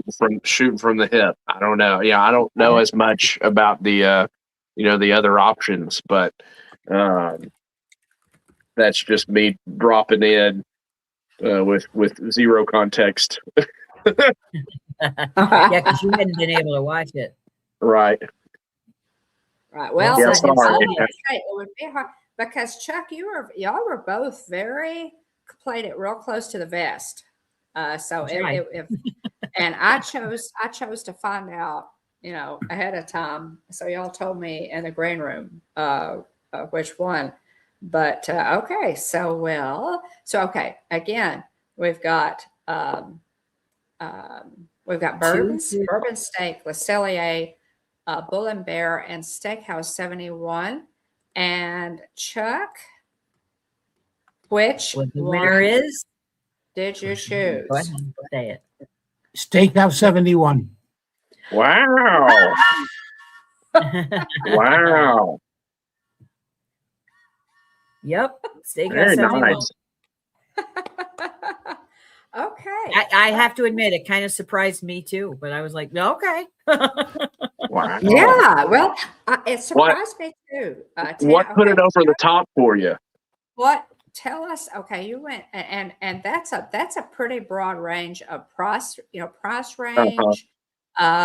We've got different atmospheres, really different. From contemporary all the way to more, more formal. Chuck, tell us what it is about Steakhouse 71 that put it over the top for you. I don't know. I just felt comfortable there. Every place we went, the meals were fantastic. The steak was great. The sides were great. The service was great. But it just, I don't know, for some reason, Steakhouse 71 Felt like home. fit the bill, And it's nothing like Shula's as far as decor or anything. No. It's not even close. But I don't know. Who knows? Maybe the next time we won't have the same server, and it won't be the same. But yeah. I get the feeling from seeing the other servers and seeing the way the people were there. I get the feeling that it's going to be there to stay. It's going to be that that's going to be the place to stay. For it right has now, been very popular since they Yes. changed it from the Wave to Steakhouse 71. I think it's really become a mainstay and a favorite of a lot of people. Yeah. It really Well, has. For me. You love to eat breakfast there, Mom. I've not actually had their steak. All I've had is the burger, and I've had a little bit of mom steak for breakfast. And what did you usually get? Is it the steak and eggs, Mom, or you steak get and something eggs else or too? the Floridian Yeah. eggs Benedict. Yeah. She just mentioned that before you came in that she likes to go there for breakfast. Yeah. And she's hard pressed to decide whether she wants the steak and eggs or the eggs Benedict. Yeah. So I gotta say that sauce that they have for the steak and eggs, I tried a little bit of that, and it's just unreal. For the breakfast steak, that sauce is just insane. Yeah. Well, So question real quick. I'm late. How do both of you like your steaks done? I like mine Alive. super still alive and bleeding. And Chuck likes his medium, right? Yeah, Okay. medium. Yeah, I'm a medium. Dad would say, William, Jeff says Chuck would order, or Tina would order hers, just run it through the kitchen. Yeah. I like them still mooing. Short, Funny. short the knife, and that's it. Yeah. Yeah. I got once we were at Narcoossee's and I ordered it as I said I want it as rare as the grill master is willing to cook it. And so he came back out after because they have somebody else deliver your food. So he came over, he says, okay, cut into your steak. and see if it's to your liking. And I cut into it, And it moved. and of course it was still red. And he looked at it, he says, "Oh my God." And I got this grin on my face, and I said, "You tell that chef that you have a very They called the vet. They thought they could save it. Exactly. A good veterinarian can put it back on its feet, Chuck. It's still That's alive. funny. Yeah. yeah. So I kind of waver. I most of the time I do medium. Jillian's more of a medium rare. I usually do medium. And I gotta say, usually for me, like if it's seasoned well and it cooked well, really I don't. That there was a turning point at some point in my life where I was like, man, if it's seasoned well and cooked well, I really don't even need sauce at all. Exactly. Yeah, Jillian likes, she likes a steak sauce. She can't eat, can't eat steak without some sort of sauce. But I just kind of hit a point where I was like, man, if it cooked well, if it's cooked well, it's seasoned well, I really don't, and if it's a good cut, I really don't need, anything. Granted, I say that, that sauce that they have, there for breakfast for the steak and eggs is nuts. Try it with horseradish. Yeah, Chuck Okay. actually likes his steak with horseradish. So Okay. Oh, I'll have to give that a go. very good. But yeah, a Definitely, lot of it's- times I don't have sauce. Now at the Bull and Bear, I had the blue cheese, but I almost kind of regretted it because it was exactly, Pam. it was too heavy. It was too much. It was too much. Okay. Yeah. Yeah. So we probably maybe Gotcha. scrape some of it off Yeah. to the side. If you eat it with ketchup, I'm punching you. I Yeah. agree. The most notable person I can think of that does the ketchup and steak thing is I don't know if he still does it, but at one point it was Patrick Mahomes of the Kansas City Chiefs was a Well, that ketchup and explains a steak lot. guy. Yeah. Yes, it's Well, that's from blasphemy. that's from all his concussions. That's right. Yeah, I'm with Chuck on that one. It's sacrilege. That's just, you don't do that. Yep. Yep. You're 100% right, Pam. Yeah, generally speaking, all I want is a little bit of salt and pepper and a little bit of garlic and Yeah. butter. Yeah. Put a little bit of butter on it. Normally, I'm a happy You know, camper. when our server asks if we want steak sauce with our meal, Jeff says only if the steak is bad. Yeah. Steak's good, we don't need it. So Yep. but yeah, it's but this is I love it, Chuck, that you well, next time we're at Disney, we gotta go. We gotta Yep. go. Oh, there is no doubt, because you know how I always say he's not going to Disney unless we set up dinner at Shula's. Well, now Uh-huh. he's not going to Disney unless we set up dinner at Steakhouse 71. Okay, well, Tina, Well, there I'm you go. there. I'm there for that. Yeah. But we also went to Boma. We went to I love Boma. Liberty Tree Tavern, and we went to, well, we have a Hey, tradition. Alex. Our home resort is hi Alex. We went to our home resort is Animal Kingdom Lodge, so we always go to Boma like our last morning It's on my- staying there. So On my bucket list. I would love to stay there at some point. Yeah. 50's prime time. Yeah, we did. yeah, and we went to 50s prime time too. Yeah. Nice. Oh, What do y'all get there? so Green beans. I was telling your mom I love veggies, and I ordered the fried chicken, and it came out with, I think, mashed potatoes, which is fine, but Yeah. it came out with mashed potatoes and corn, and I'm like, I'm sorry, but that's just too much starch for me. I don't need all these Yeah. calories. And I like my vegetables. I may not look it, but I do like my vegetables. So he's looked at me. He says, you didn't eat any of your corn. And I says, well, I would have rather had green beans. He says, well, I can get you green beans if you want. So I said, yes, please. And he Sweet. brought me out a big dish of green beans. And I bet you he was thinking she'll probably just have one or two forkfuls. Shave the whole thing. Emptied that Put 'em dish. away. I was so happy. Oh, it was so good. Nice. But, he's like, wow. That's funny. But, yeah. The only bad experience we had was at Liberty Tree Tavern. yeah. Oh, bummer. Well, it was What the the, food was the, always the meal so- was great. Yeah, the meal is always But good. our waiter, we had gotten our meal.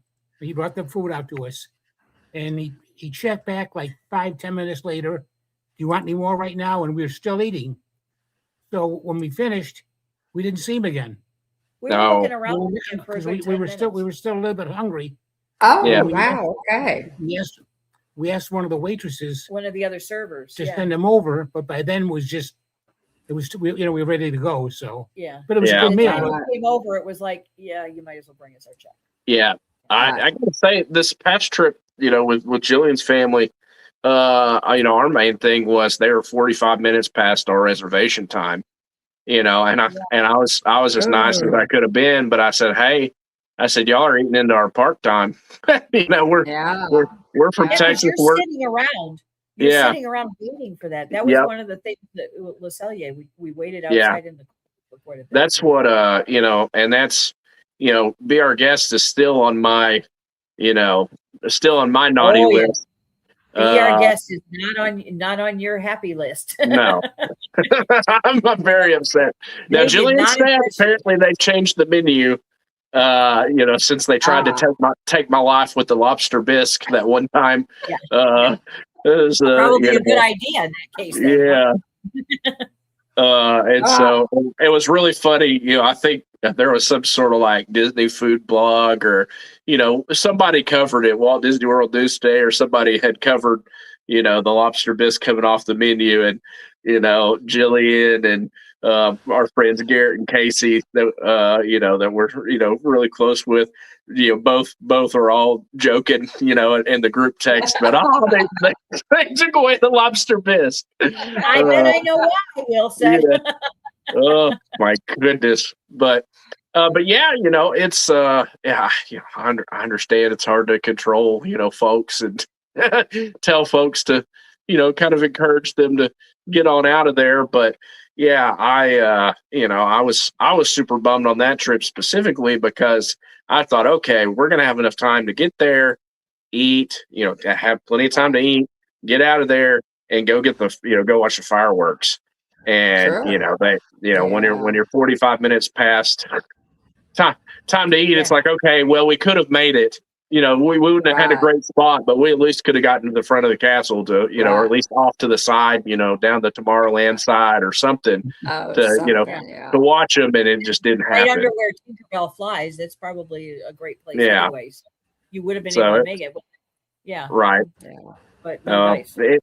Anyway, but yeah, I told him, I was like, we're not locals, so 45 minutes past our time, back to Liberty Tree is, that sets us back some. We could have done, a couple of things probably in that amount of time. Yep. Chuck, Yeah, what were your impressions of primetime? Primetime. Oh, we Cafe. love What did you primetime. think We of really that? enjoy it. Yeah. We go there. We fact is that was our first celebratory meal after we got our DVC membership. Nice. Yeah. We Nice. went to primetime for dinner. Good night, Robert. Have a good night, nice. Robert. See, I've never done Okay. primetime. So Okay. Chuck's gonna go have a seat in his lounge chair. His back is sore. So. Chuck, we love you. Thanks so much. Thank you, sir. For giving it. I had a great time. Appreciate we it so much. appreciate you coming on. I know it's a kind of a rare appearance to have you on, but we really appreciate having you on. I wish I could have been here for more of it, but it's now I'll go hibernate for another year. Yeah. But thanks, Chuck. We love you. Thank you, Chuck. See you soon. Good luck to the Stars. Yeah. Thank you. I appreciate it. As long as they don't beat the Bruins. Yeah, don't beat the Bruins. No promises. Can't make any promises there. At least we don't see each other too often. The Bruins won, yeah. Yeah, the Bruins won tonight. I don't know what the Stars are doing. Yeah. Well, right. But this was fun. This has been fun. Anyway, so appreciate you. What else are we gonna? You're not gonna open any cards or anything like that, huh? Well, Reb, I don't know if you have any. I have some handy, but I don't have to do that tonight. Yeah. I guess let's see. So you said it was your first meal after getting DVC. Yeah, when we bought our DVC, we bought our DVC back in 2012, I think. And talk about low pressure sales. They are zero pressure sales. Yeah. We had to beg them to give us some kind of a like a meeting. We were Chuck. I don't know if you know this, but Chuck smokes cigars, and fact is he was sneaking a cigar here a few minutes ago, but he was out smoking it. We were staying at Animal Kingdom Lodge one time back in December of 2012, and so this lady came and sat down with us, and she was talking to us about DVC. So I went into there's a little podium there in the lobby of the Animal Kingdom Lodge. I said, I want to talk to somebody about buying DVC. And he says, we got a get together tonight. He says, where you can meet other members and chat with them and see what you think like this. And I said, no, we've got dinner reservations tonight. We're going to 50's Primetime Cafe. Oh, nice. He says, well, okay. He says, tomorrow morning, he says, I'll set you up with a meeting. You can go see, they can take you around. Maybe, tomorrow we'll set something up. I says, no, we're flying out tomorrow morning. We're flying home. And he says, you want to do it now? And I says, yeah, let's do it now. And he says, okay, let me call them a call, and they'll come and pick, from Animal Kingdom Lodge Jumbo House, Kidani is where they actually, that's the actual DVC property. So they have this van come and get you and take you to Kidani. And he's going down. He's like, now, are you sure this is what you want? What do you think? And, what do you do? What, where do you usually stay? And I knew how much, because we had stayed a week at the boardwalk and we had stayed a week at Animal Kingdom Lodge. And I knew how much that cost. Mm-hmm. And I was like, if it's going to be cheaper for us to do DVC, I says, and what the lady had told me, how much membership was, and like two trips were paid off with the membership paid off 2 trips. I mean, it was paid off in 2 trips. So I was like, okay, let's let me look into this. He was like, well, are you sure? Well, okay, let's look at this. How about this? Well, you got this. You remember, you understand that, you got to, and everything else like this. And I'm like, yep, I understand. Yep, I understand. And he's like, Chuck is like, no way is she going to buy this. No way is she going to buy this. Right. He says, well, okay. He says, I'm going to step out of the room. You guys talking among yourselves. And Pam says, stretch it out. We got to get you beyond new. And he says, I'm going to step out and give you a few minutes, and you can talk about it. And so he stepped out, and I said, I want to buy it. He says, you do? And I says, and I says, you know what? This trip would be paid off. The membership would be paid off with 2 of these trips. And I says, we're coming back next year. So he says, okay. So he came back in, and I says, we want to buy it. And he says, are you sure? And I says, yes. He says, well, he says, I got my boss come in and double check and make sure I told you everything. So you had to talk him into go selling through the whole thing all over again. And we had to talk them into selling it to us. Right. So now 2012 though, Tina, 2012, so many that was, I had thought about DVC. William and I have both considered DVC. 2012 With was Jillian and I, long before they cut out a lot of the perks. Yes. For DVC. Yes. So It was like right after we left, they said, okay, these people bought this. We're going to get rid of this. We're going to get rid of this. But that was still, you could still get the Tables in Wonderland card. Sure. Which Yes. Only AP holders and you get the discounts for APs because you can get I so wish they still did that. Yeah. Well, they do. Sort of. You can get the Sorcerer's Pass which only DVC members and Florida residents can get Sorcerer's Pass. Right. You can get the if you're not a Florida resident and not DVC, you can only get the Incredipass, which you guys well know. Yes. So we can get the Sorcerer's Pass, and we can get the we can renew the Sorcerer's Pass. And this past time, I renewed my Sorcerer's Pass, and he got his pass because he didn't have a pass last year. He got his pass on points because they've got this DVC members and beyond or something like that. DVC Magic and Beyond or something like that. And we could actually purchase our APs with points. Yes. So which is Interesting. Yeah, we had extra points laying around because we hadn't used them because we had bought the other timeshare. So we had to stay at that timeshare because we were going to lose points at that timeshare if we didn't. Gotcha. Points. So I says, well, let's do this. It was very it was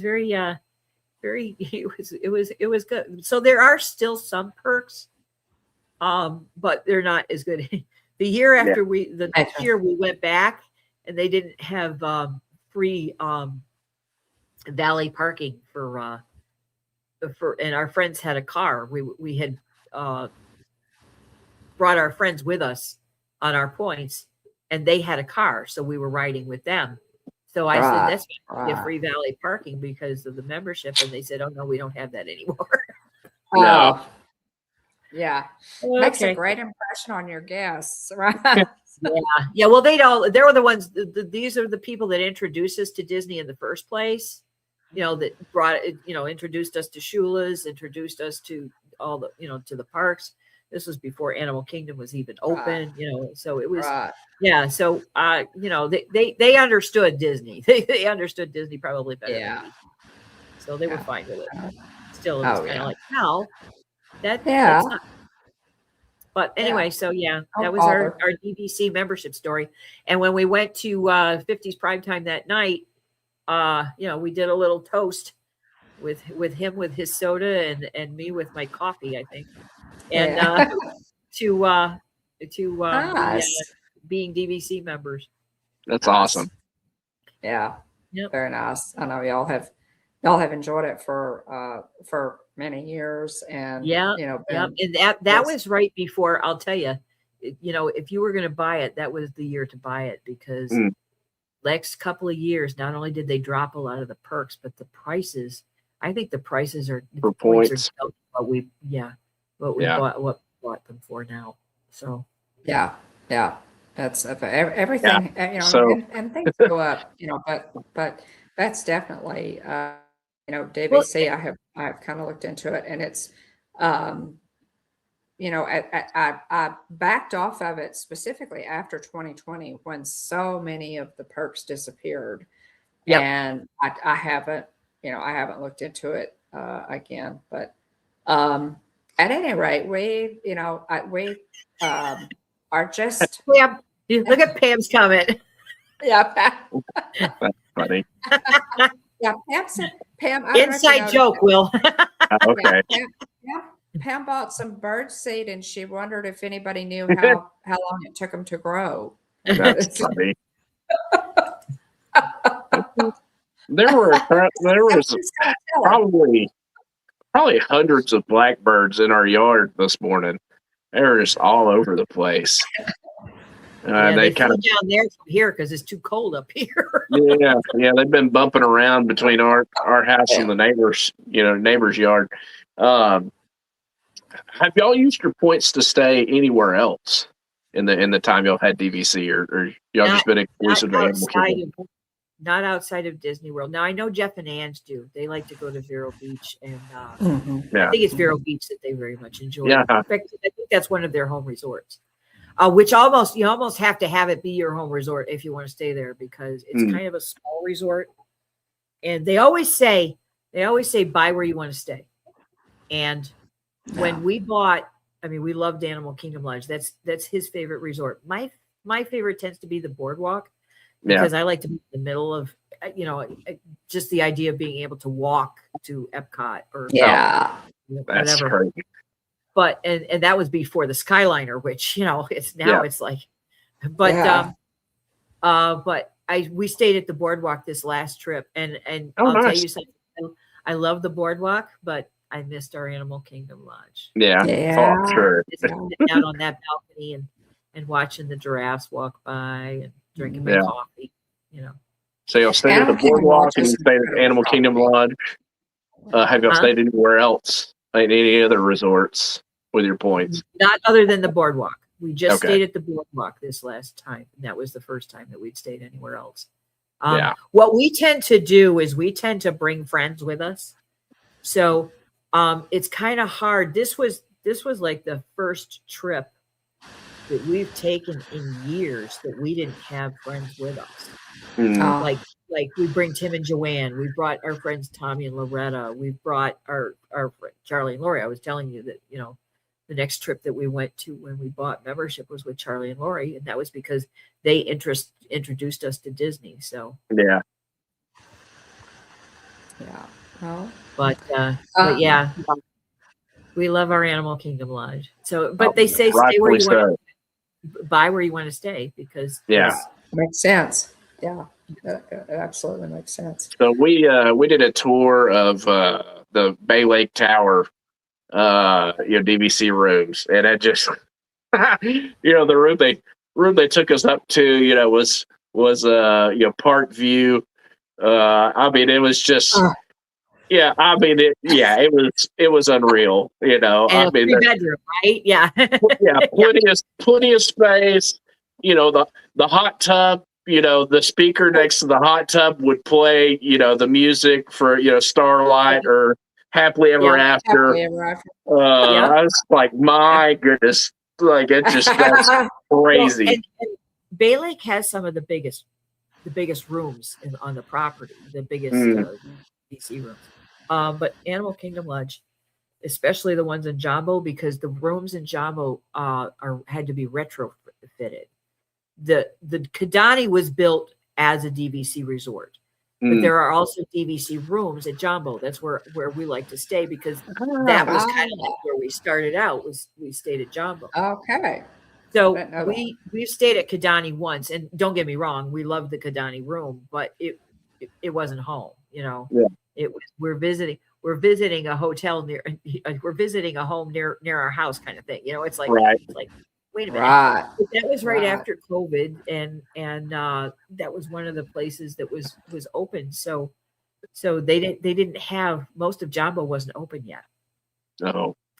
So we stayed at Kidani, and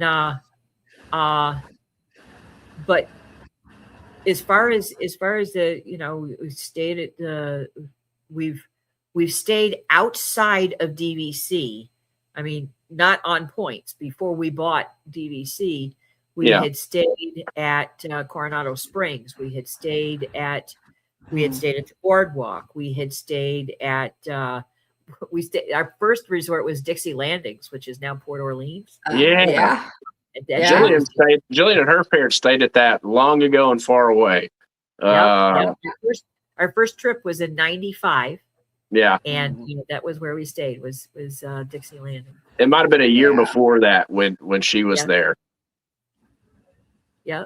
Yeah. I cool. still love it. I love looking at it now when I see it in streams and stuff. Mm-hmm. Yes. Port Orleans. Exactly, Pam. Animal Kingdom Lodge, Pam, you're 100% correct. Animal Kingdom Lodge is enormous, but they somehow managed to make it cozy. It's the same way with Wilderness Lodge. So it's an interesting observation. Well, Pam. I think it's the fireplaces. Don't get me wrong, I love Bay Lake Tower, but it's very modern. And that was one of the things I was going to say about Steakhouse 71. To me, it was very modern, but it fits the restaurant. The restaurant fits the resort, It does. It does. needs to be modern because it's contemporary, just like the resort.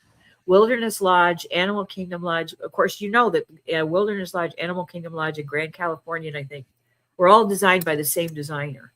Yes. And then Joe Rohde went to Animal reason. Kingdom Lodge and put his little touch on it too. Yeah. But I think it's the fireplaces. I think the so too. fireplace. Yeah. You walk into the lobby at Animal Kingdom Lodge and you walk over and you sit by the fire. What's more?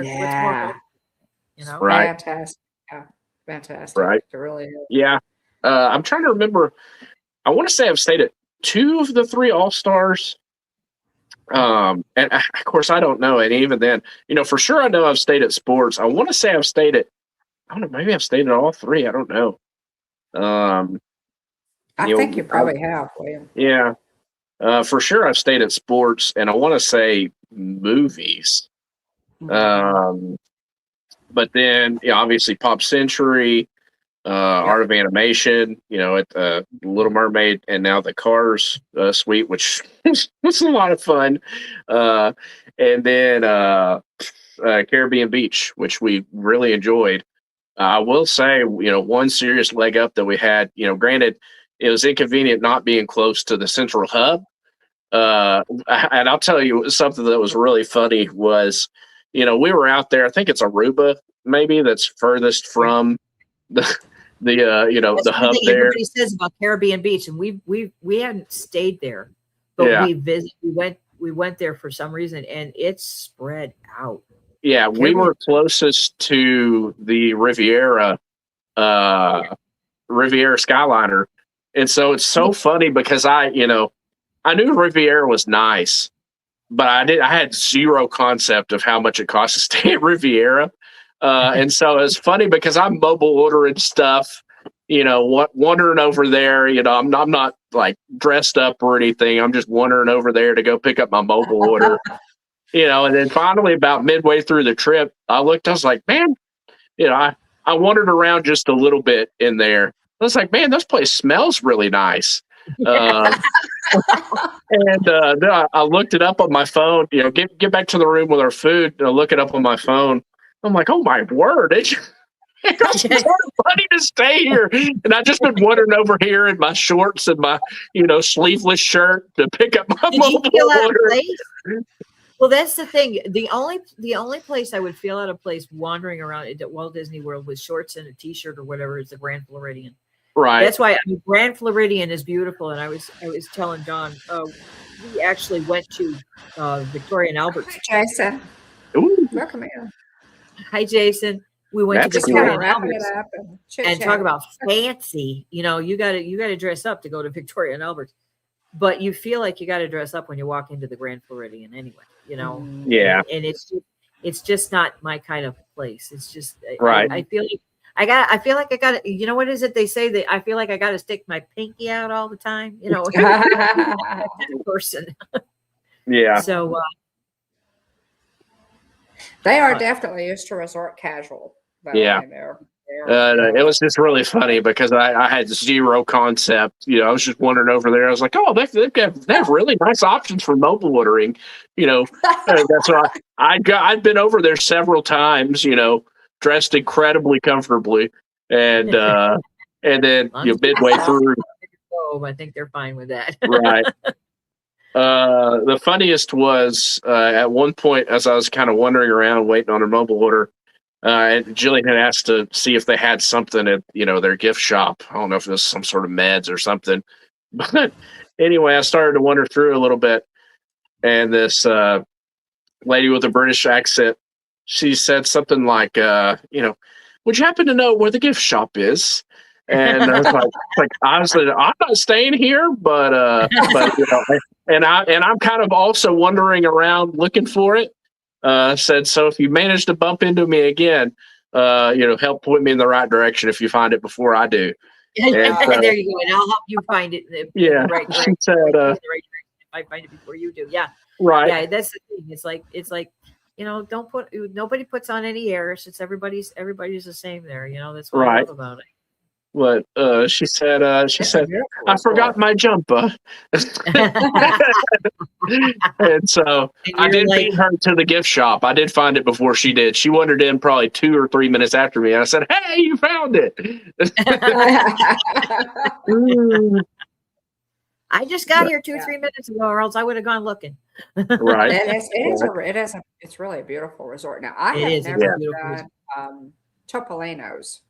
Yes, I would love to do Topolino's. I've never done it.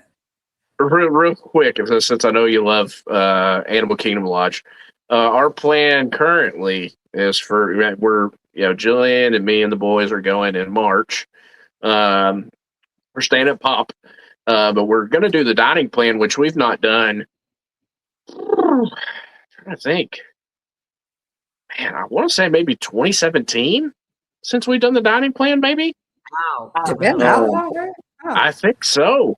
Or might have been 2016 because I most of the other times we've been with y'all or or just not done the dining plan. Right. That might be right, maybe not. Maybe we've done it more recently since then. I'll have to ask Jillian. But anyway, we're doing the dining plan. And so our plan for our Animal Kingdom Day is to, stay at Animal Kingdom all day and then, ride it out till close and then go hop on a bus and go eat Boma at Animal Kingdom Lodge and then go back to, Pop. But I think the fact that it's a buffet will help, give the boys some options to try some different things. And also too, all kinds of options. I mean, right. Have you ever had zebra domes? Oh, I love Boma. Okay, so you had zebra domes. just checking. Right. I love me some zebra domes. I love my veggies, but you're right.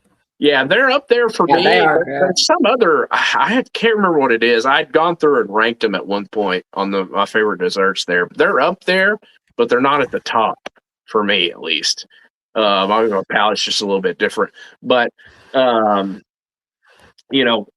really excited, for us to eat and then go out, and look at the savannah and let the boys be like, see it. Outbox Ghost, welcome in, Jerry. Good to see you. Hey, Jerry. So we're looking forward to that. Yeah. Good deal. When you go out, make sure that you go out onto the, like there's not only there's a fireplace, but if you go down the stairs behind the fireplace, you go out to the fire pit. Is it the little s'mores area where they sell little s'mores kits? Yeah. You can go and look at back behind the pool is the flamingos and go look at the savannah with the animals. But there's also right there to each side of those stairs going down, there's an observation area where you can sit. Very pretty.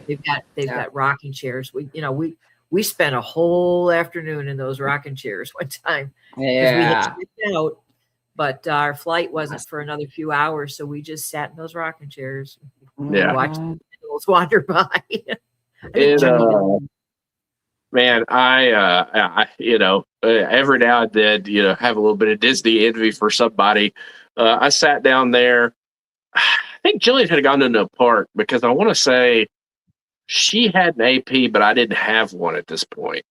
So she had gone into a park and I had just, I was just wandering around Animal Kingdom Lodge and I sat down there next to the fire and a guy came out there and I talked to a guy and his wife for a while. But it's funny because, talk about Disney envy.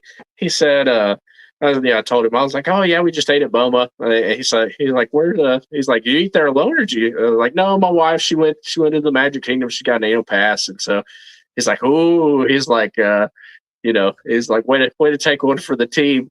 And so I was like, yeah. But anyway, he said, I asked, I was like, oh, what are y'all up to? He said, oh, we're about to eat at Boma. He said, this is our date night. And he's like, he said, we moved down here. Originally, it was my wife that was big into it. And now we're both big into it. So we decided to go ahead and move down here. And they said, we just, or I think they had, family that lived nearby or something, but they just said, we do a date night, at least once or twice a month and go try different places around property. And I was like, man, that's gotta be, that's the life, just to bump around and try the different restaurants on date night. Yeah. See, dear, we could do that if you would, It's not happening. I don't even know why I bother anymore. Give it your best shot, Tina. There's Yeah. Every once in a while, I say something, but especially during our winter, Mm, like now, where we've got big Florida. ice chunks off the roof. Yeah. 82 degrees, honey. Orlando. Uh-huh. Yeah, it's actually warm today. It was 40 today. So 42. it's 42 right now. Yeah, we're actually gonna get rain tomorrow, which is a whole nother thing. But no. Pam says Disney envy is real, Will. Right. It's I do reflect, from time to time because like staying in the car suite, just here, for Christmas. That was a Disney bucket list item for me, just Yeah. because I never thought we'd be able to do it. Yeah. And so, incredibly thankful. I never thought I'd have the opportunity to have an annual pass, and I've, been able to do that.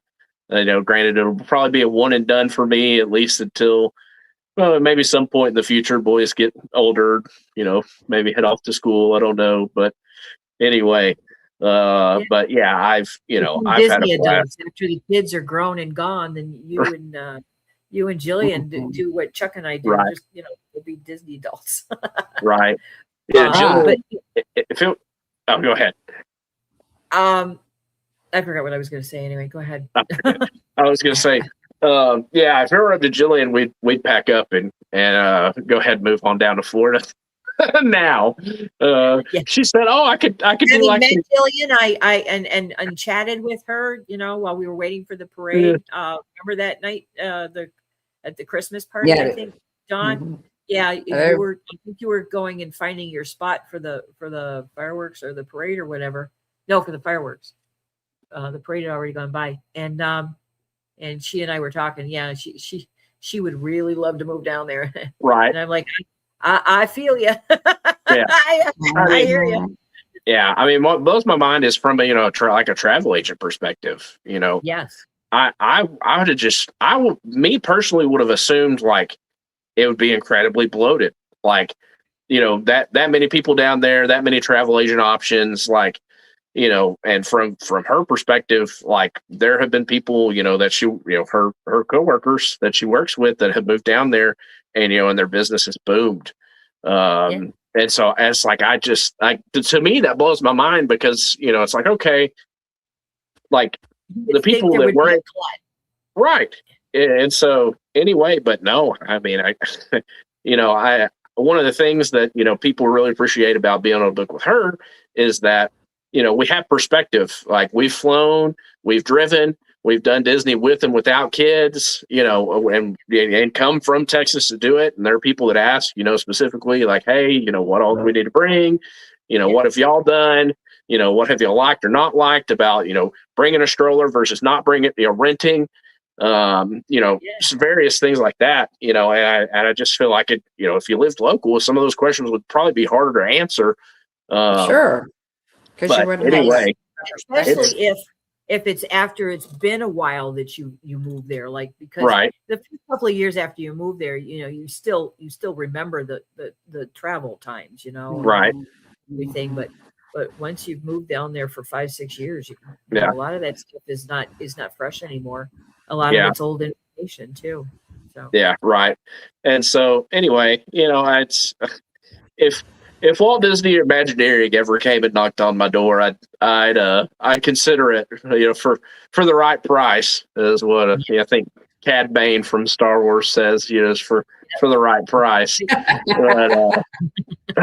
But I told somebody before, I said, because they'd asked me, I'm an adjunct professor online in addition to, my regular job. Working in IT.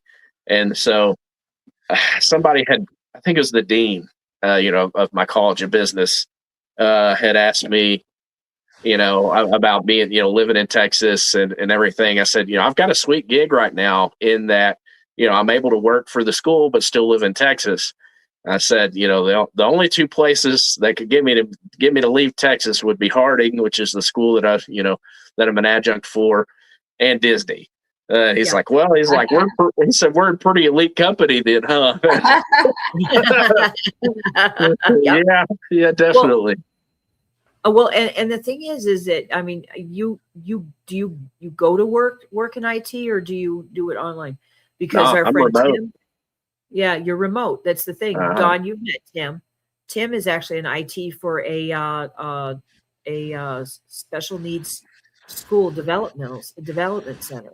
Oh wow! And he's 100% from home. He doesn't. I mean, part of that had to do with when he was very sick with his liver. He couldn't go into work, but he was still able to do a lot of it from home. So, and after he got his new liver, and he said, I don't even have an office at work anymore. Everything is here at home. Right. Yeah. I've never had a cubicle, for the company that I've worked for 5 and almost a half years now. I've never once had a cubicle there because I was hired during COVID, and then they it took them a long time to actually follow through with return to work. So returning to the office, and by then I'd been remote so long, and and then we had plans to move and the whole 9 yards, and so it would be fun to move down there, but we're in a fantastic position right now, being close to mom and dad, and pretty close to Jillian's mom and dad. Not as close as we used to be. For a while we're within 15 minutes of Jillian's family there for a bit, and then after that 3/4 of a mile away. So a little further from them, but much closer to my family. And then also too, my older brother and his wife, probably 40, 35-ish minutes from them. So it's really nice to be close to, to my family. And also too, the boys are doing well. And so, unless a serious big time offer came through, it would be difficult to uproot from where we're at right now. Especially since you just moved, right? You just moved into right. the house you're in. Yeah, I mean, it's the couple years in. Good night, you. Chuck's going to bed. Good night, folks. Good night, Chuck. Oh, okay. Good night, Chuck. We're past it. We're way past his bedtime. So Thanks, Dawn. Thanks for burning the midnight oil. He says thanks, Dawn, for inviting him on. Oh, you're most welcome. Thanks for coming. Y'all have just tons of fun, to hear. I'm just again, I'm glad y'all got to do that, and I so appreciate, because I know you don't normally take pictures of your food, and to do that for us, while you're trying to pick, trying to. And I gotta tell you, you know what? He's the one that kept reminding me. He's like, "Don't we need to take pictures?" And I'm like, "Oh yeah." Yeah. Well, thanks so We much. appreciate it. Yeah, it's just William. You'll have to. You'll have to watch from the beginning. Replay, but Right. and Chuck coming on, for us again. We really appreciate it. We'll have to definitely, obviously we got to put that on our list, Tina, for next time we're down there together, is to go to Steakhouse 71 together. So for dinner. Definitely. Yeah, so we'll definitely do Maybe that. I can crash the party next time and get to definitely. see y'all in I'd love person. to be able to meet you and give you a hug. Yeah. Yeah. I can't. Is there anything else? We're ready to wrap it up. Is there anything else, Tina, that you wanted to say about any of your experience? Chuck picked Steakhouse 71, guys. Yep, Chuck picked Steakhouse 71. I would have probably put Le Cellier and Steakhouse 71 even, but this wasn't my gig. This was his. So Gotcha. I'll pretty much eat anywhere. So right. But and the one downside about Le Cellier, like I said, was I was hearing our next door neighbors' conversations, and I mean they were Right. like they were rude or Right. anything, but I still would have liked to have heard, Chuck better than I heard the lady sitting next to me. So Gotcha. Gotcha. Uh, Yeah, that real is. quick, did you get the same cut at each place? Did we what? I'm Did sorry. you get the same cut of steak at each place? He always got the filet, Okay. and I, as much as possible, I got a New York strip. But Mhm. there was, I think, one place where I got the Delmonico ribeye. Okay. But I mean, generally speaking, when I would order chulas, I would get the cowboy, which is a big steak. Okay. But I mean, I can eat a lot of food. I mean, I'll admit that, but I'll tell you, I never walked away hungry in any of those with any Good. of those Good. places. But the most impressive was the Bull and Bear for their demonstration. Mm. And the demonstrations and the presentation. But I mean, it was also very expensive. Very expensive. And this was what our friends were talking about, how bourbon steak was very expensive. And after we came back, she was saying, wasn't it expensive? And I says, not nearly as expensive as the Bull and Bear. Yeah. I didn't. I'm kind of surprised there was such a price gap, among all four. And Tina's, William, you can look at our notes, or I'll let you know. What, because I made a note of the prices as you gave them to me. Yeah. But yeah, It's, and Steakhouse it is 71. interesting. Yeah. That is interesting. Sometimes the higher price tag doesn't always translate to, better food or better experience. I mean, Victoria and Albert's is a perfect example. Victoria and Albert's is very, very expensive. Mhm. Don't get me wrong, the food is amazing and everything, but I'm not going to a restaurant to look impressive, and Right. that's to me, Victoria and Albert's is like a status symbol. It's like, Yeah. oh, I went to Victoria and Albert's, and everybody said, I say we went to Victoria and Albert's, and they're like, oh, well, and I'm like, it wasn't really it was fine. It was good food, but I felt like I had to dress up, and I felt like I had to stick my pinky out, and I felt like I couldn't, be myself. Well, now for Victorian Albert's, park attire will not do. Now that's probably No. Victorian Albert's is probably the premier resort in Florida. Yes, it is. mean, It's a like, 5 diamond. It's a 5 diamond. Yeah. 5 diamond restaurant. So, 5 I diamond. mean, for Victorian I forget- Albert's, I forget who wanting awards them the that- 5 diamonds, but it's a 5 diamond restaurant. Yeah. And you're wanting that extra experience, and you're wanting to And dress up, you- and it's a totally different. and Yeah. you can't even bring children experience. under 14 years old to Victoria and Albert's. It is Wow. it is very, very elite. Yeah. Yeah. But like I said, it was nice. And the first time we went, we very much enjoyed ourselves because of the fact that the servers were more personable. Mm. Right. I Yes. used to be a server way, way, way, way back in the day. Long time ago. But I mean, I always wanted to, like be friendly and everything else. I'm not working there as a server to impress the diner. I'm there to give my recommendations, to make them feel like they're comfortable there, and Sure. you can sit back and say, oh, that was delicious, and not feel like you're being frowned upon. Right. But and don't get me wrong, nobody treated me that way. Nobody treated us that way. None of the restaurants were actually like that, but I just felt like I had to be. Whereas Steakhouse 71, like I was telling you, Dawn, our server was very personable, very friendly, very, I mean, he was just like, he treated us like his aunt and uncle kind of thing. It's like, it was like, well, hi, welcome to the restaurant. Have you ever been here before? And no, this is our first time. Well, I was here for lunch one time, and stuff like this. And then we told him what we were doing, and he was like, well, I'm pretty sure you're going to pick this as the top. And I was thinking to myself, I don't know, but as it turned out, That's the one Chuck went for. he was right. That's the one he liked. So, and I have this, y'all know my my love affair with the contemporary. I just love it. So Steakhouse 71 has, I feel like, since it's been there, Steakhouse 71 has really become a favorite for a lot of people. It has. Jeff and Ange really enjoy it. Steve really enjoys it. Somebody else? I mean, besides you?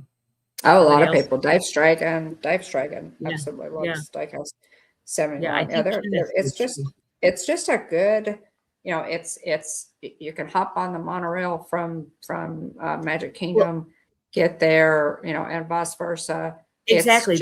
That's another thing that makes it very convenient. It's very easy to get there. You can even if you're coming from another resort, because the way we got there, because we either Uber wherever we're going, or we ride Disney transportation when we're on Disney property. And you can't get any buses that go from resort to resort. Okay. Right. The Steakhouse 71, you can get off the bus and you can walk over to the Contemporary. It's a 5-minute walk, from Magic Kingdom. So that makes it a lot easier too. Yeah, it is. It's very, very nice. So, well, I think we lost Jonathan. I think we're losing everybody. Everybody's going to bed on us. Yeah. Well, I appreciate it, Tina. As always, you'll have to come on again and just talk some more about this trip. Outside of the the state, but we always appreciate you. For coming on. Me, I'm always honored that you invite me on. And oh, Pam's still here. Yay. Hey, Pam. Always a pleasure. Pam's waiting for those bird seeds to grow. I think she's accepted the fact that they're not gonna grow up till harvest. That was a good laugh, Pam. I appreciate the chuckle today. I thought that was really cute. A little inside joke. Yeah. When bird seeds, when do they grow? Yeah. Now I need more watering. Yep. There you go. Yeah. I was just about to say, all you got to do is water them, Pam. Well, Tina, again, thanks so much for being here. We appreciate you. We appreciate you for being a moderator on our channel for so long. I love it. I love it. Yeah. Well, we appreciate you. We really do. And just the relationship and getting to know you and Chuck has really been priceless. So I can't think of anything else. Let's see. We have guys, check out. I did post a video. If you're still in need of a little Christmas, by all means, check it out. I posted on Sunday night Mickey's Very Merry Christmas Time Parade. I was at Mickey's Very Merry Christmas Party and live stream. There is a live stream from the party, but that second parade I decided to video. So it's it's just the parade.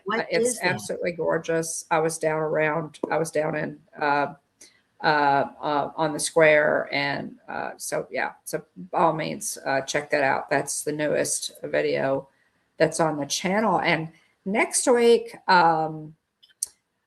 Disney has for Hitchhiker Chat, Disney has a ton of plans in the guys in the works right now. Rides, refurbishments, new lands. So we're going to take a look at all of that and the timelines and what they're looking at as far as timelines for completion on each thing, and all the things that we know about each piece that Disney's adding. We'll probably talk a little bit too about the CEO business. We mentioned that earlier, and they're going to be picking a CEO pretty soon, and so we're going to kind of look at the candidates and see what we think about that. So lots to talk about. We thought it'd be good because they have so much going on to get a timeline on it, to kind of get a visual on what Disney has told us about each piece and when it's going to open or not. So, Yeah. And did you see they Um, laid the last piece of track at Big Thunder Mountain Railroad, and they had a Ooh, little ceremony. So really? that refurb is, well, it's almost, I mean, they're still going to do some work, but the last piece of track Sweet. they replaced, I think they replaced the entire track on that. Yeah, yeah, that's what I'd heard. Yeah, I'm hoping I'm hoping that's up and running again by March. I'd be I see. I want to say that and Buzz Lightyear, I think both had tentative spring dates. Yep. So I'm Yeah. hoping by the time our trip Yeah. rolls around, one or both of those will be reopened. I don't know. reopen, They yeah. made some announcements about Buzz Lightyear too. So, Yeah, they added some targets into the dome.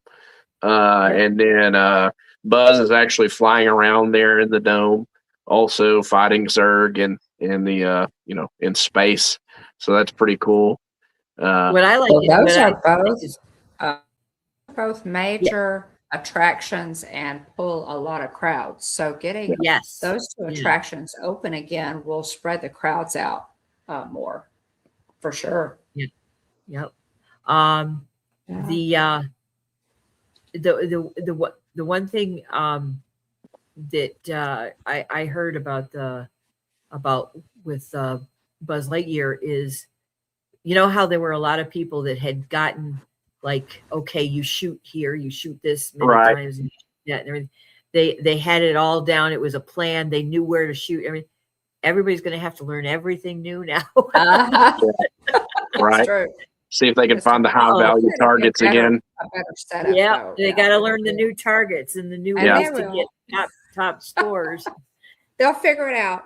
They'll figure it Yeah. out. Oh yeah, I guarantee you, within a month, there'll be Yeah. there'll be. It should be. It really should be an improved experience too. Yeah. So, Yes, that's what I've heard. Yeah. Yeah. I mean, being able to figure out which one of the, which one of the, reticles is yours, is a big improvement. You had all mentioned of them were Christmas, red. and I showed my, Mom had mentioned Christmas earlier. I showed my, this is Santa Jack or Sandy Claus. This Thank is you. from I was wondering. I was like, Haunted I see Mansion it's Haunted Holiday. Mansion. I don't recognize is- that Haunted Mansion. Yeah, Too cool. Oh, my yeah, it's from goodness. Haunted Mansion Holiday. This is, That- another park friends had. I went ahead and got a couple because they were buy one, get one in there. Wow. But yeah, Those it's, are- oh man. yeah, Those are, yeah, William, I love that one too. yeah. That one too. Park Friends. Uh-huh. Their shop's only open every now and then. I think they did so much business during the holidays that the shop is currently closed until like February. Yeah. Because they've got to But- restock everything. Yeah. Right. So Wow. Charlie is looking Anyway. for more cards. We're not going to do cards tonight. So if Charlie's still around, I could. Is Charlie still up, Alex? We Yeah. can. I was He posted that not too long ago. It's like 5 minutes ago. Yeah. So if Charlie's still around, I could definitely. Alex, Look are at you and Packer Charlie still real up? quick. Yeah, we can do it. Okay, he's Alex still up. says- Let me get my Okay. Alex card says to- yes, they're still around. All righty. Well, I'll go ahead and dive in real quick. Go ahead. And I've got a pack of Fable. Actually, you know what? Let me open this other Whispers in the Well pack real quick. I'll open Fabled next week. But I have a pack here with Daisy Duck on it from the newest set called Whispers in the Well. Open it up to see what the actual artwork on the inside is of this Daisy Duck. I haven't done a ton of homework to see what all's in this set. I'm still chasing an Enchanted. I haven't gotten any Enchanted.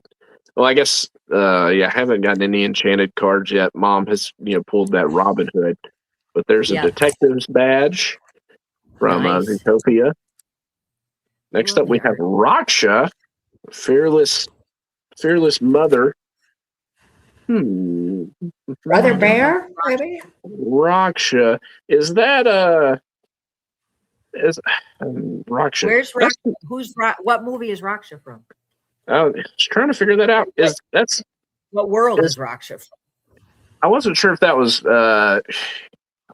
Mowgli. Mowgli was They a. had it on the cards. I wasn't I don't sure if think it so. was Jungle I don't think Book. it's Maybe I couldn't remember if it was It's like Jungle a little. Book. Is it? Jungle Book. Is it? I don't Mhm. remember a Raksha. Somebody help me Oh out. wait, was Raksha the first wolf, the wolf that raised Mowgli until? Possibly. Yeah. Yeah, It's probably do a Google yeah, search on it. Mushu, Jungle Book. so, Bragging Dragon. Yeah. Next up, we have Gurgi, Apple Lover. I think that's from Cauldron, Black Cauldron. I think you might be right there. Let's see, Flotsam, Oh, Pam, Slippery one of as your an eel. minions. Then we have the Charlie likes twin, Mushu. Peter Ah. Pan, one of the Lost Boys there. Next up, the uncommon card is the Yago, Oh, you're poopsie. Yeah. Stomping Mad. Oh, there he is. Iago's not happy. Speaking of that, I watched a clip the other day from I think it was on TPM Vids, which Wyatt really enjoys watching. As the channel TPM Vids. Yep, I watched him. Yeah, and Wyatt really enjoys watching it, and they had shown a clip of the Tiki Room under new management, and there was a joke from Iago about I think I'll go over to the Hall of Presidents and take a nap. Yeah. So I thought was pretty wild, honestly. That's funny. But malicious meaning scary, entangled. Talk about I love breaking that malicious meaning breaking what scary. is it? Breaking the fourth wall or breaking the third Right. wall or breaking Right, yeah. Black Heron, real bad egg. I think that's from DuckTales, maybe. I was gonna say that looks like a Yeah. DuckTale. First up, we have Minnie Mouse, regular rare, Amethyst Champion. Pretty cool. Nice. Oh, pretty. I like the Next, art we on have that. a super rare Goofy. Oh. I'm trying to figure out what does that say there. It says Galloping Gumshoe. Looks like they're kind of charging into battle there. The last couple cards. A gumshoe, isn't that like a detective kind of thing? Yeah. And then we have a Creeper. I think this is Black Cauldron as well. Creeper rare foil.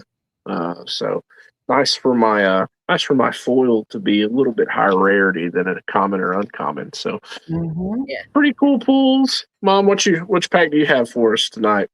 It is. Okay, I've got a this is Arcasia's Island, guys, and I have this is Oh. from Encanto. Yep. Maribel. Yeah. Maribel. So here we go. I have for some reason, y'all, I have a mental block against remembering Maribel's name. I don't know why, but I do too. I do too. I don't know just why. wanted to call her Okay, so Mary. it's not just me, Tina. But I love just the love movie. her. I It absolutely just love won't the come. movie. It's okay. Okay, so let's see what we got here, guys. Our first one is Drizella. Drizella, one of the most fun meet and greets you're going to get in the parks, guys, is the Ugly Those Stepsisters. sisters. It's they are so much fun. And then we have Bolt. Yeah, I love Bolt. Yeah. Of course, he's a doggy. I haven't seen Bolt in a while. When was the last time you watched Bolt? Within the last couple of years or so. Well, probably, I don't know, within the last year, probably. Yes, Raksha is one of the wolves, and I think was Mowgli's adopted mother. Yep, raised Out of order. Yeah. Out of order sign. And then we have Bucky. Huh. Where's that from? Emperor's New Groove. Oh, okay. Yep, you nailed it there. I don't know as much about Emperor's New Groove as I should. No. Emperor's New Groove is great. I know, Tina but nailed I've it. only seen it once. I've only ever seen it once. So Penny. Yeah, Tina nailed it with Gertie being from the Black Cauldron movie. Yeah. Well, that I play a game like on my phone, Magic Kingdoms. Oh, and, cool. That's one of the ones I've been tempted to join that game. Is it pretty good? Okay, I last enjoy common, it. guys. Yeah. Jafar. That's a neat Jafar card. That is cool.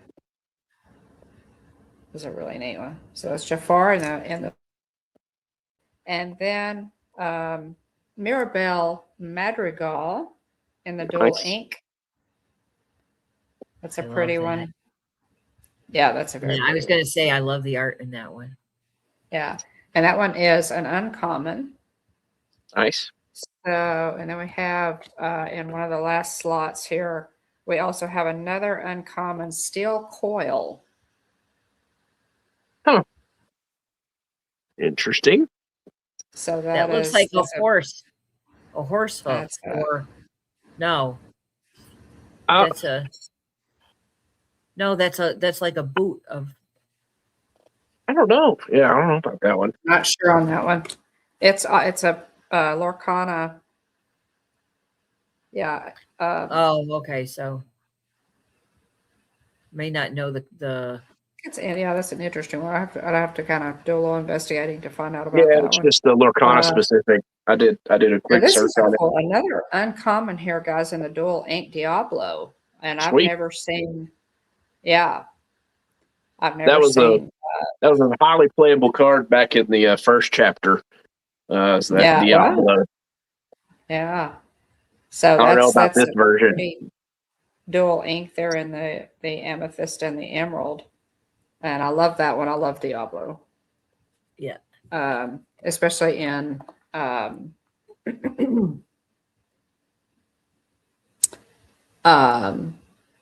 Maleficent in a live action.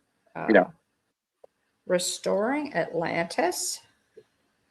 And that Oh, one is a wow. rare. Cool. So in the last three slots here, we've got a rare Restoring Atlantis, which is cool that it's I love the Atlantis reference there. We have Isabella Madrigal, Oh, very neat. pretty card there. That is pretty. Another Also rare. A rare. And 4 lore is pretty good. Yeah, it is. So that's probably a really good playable one there. And in the foil slot, we have a common Monsieur d'Arc. All right. I think I finally won one. I think you got that. I think you won. Yeah, that I think you won this one, Will. Finally, it's been quite the drought. one. You're so due, William. Yeah, to I was pull an enchanted. right. Yeah, they're really due to pull an enchanted. So thanks, Yeah. Jonathan. Thanks for the drum rolls. So William, yeah, I think William took that one. Alex it has Alex been a says long Charlie loves these cards. Yeah. Well, I do too. I think they're very cool. Yeah, Yeah. yeah. I Charlie- want to say Charlie that has- there's some sort of event at Epcot related to Lorcana and the Festival of the Arts. I have to I look at the bet. details Yes. on it. There is, yeah. There is. I think I mean, it's I all think about I- the artwork with those cards. So Right. Oh yeah, it's beautiful. Yeah, it really is. It's really beautiful, and I haven't seen any from this new set, William. So Yeah. to open those and Uh, see that new artwork is really cool. Per Walt Disney World News today, they got a first look at the Lorcana Quest distribution location at Epcot Festival of the Arts for this year. Okay. Let's see. The station is on the World Showcase Bridge, where there has been chalk drawing for kids in previous years. The kiosk has a Disney Lorcana artwork and sign reading Quest distribution while supplies last. At this station, guests will be able to pick up a festival quest books. The books will allow them to complete the ink and find scavenger hunt throughout the park.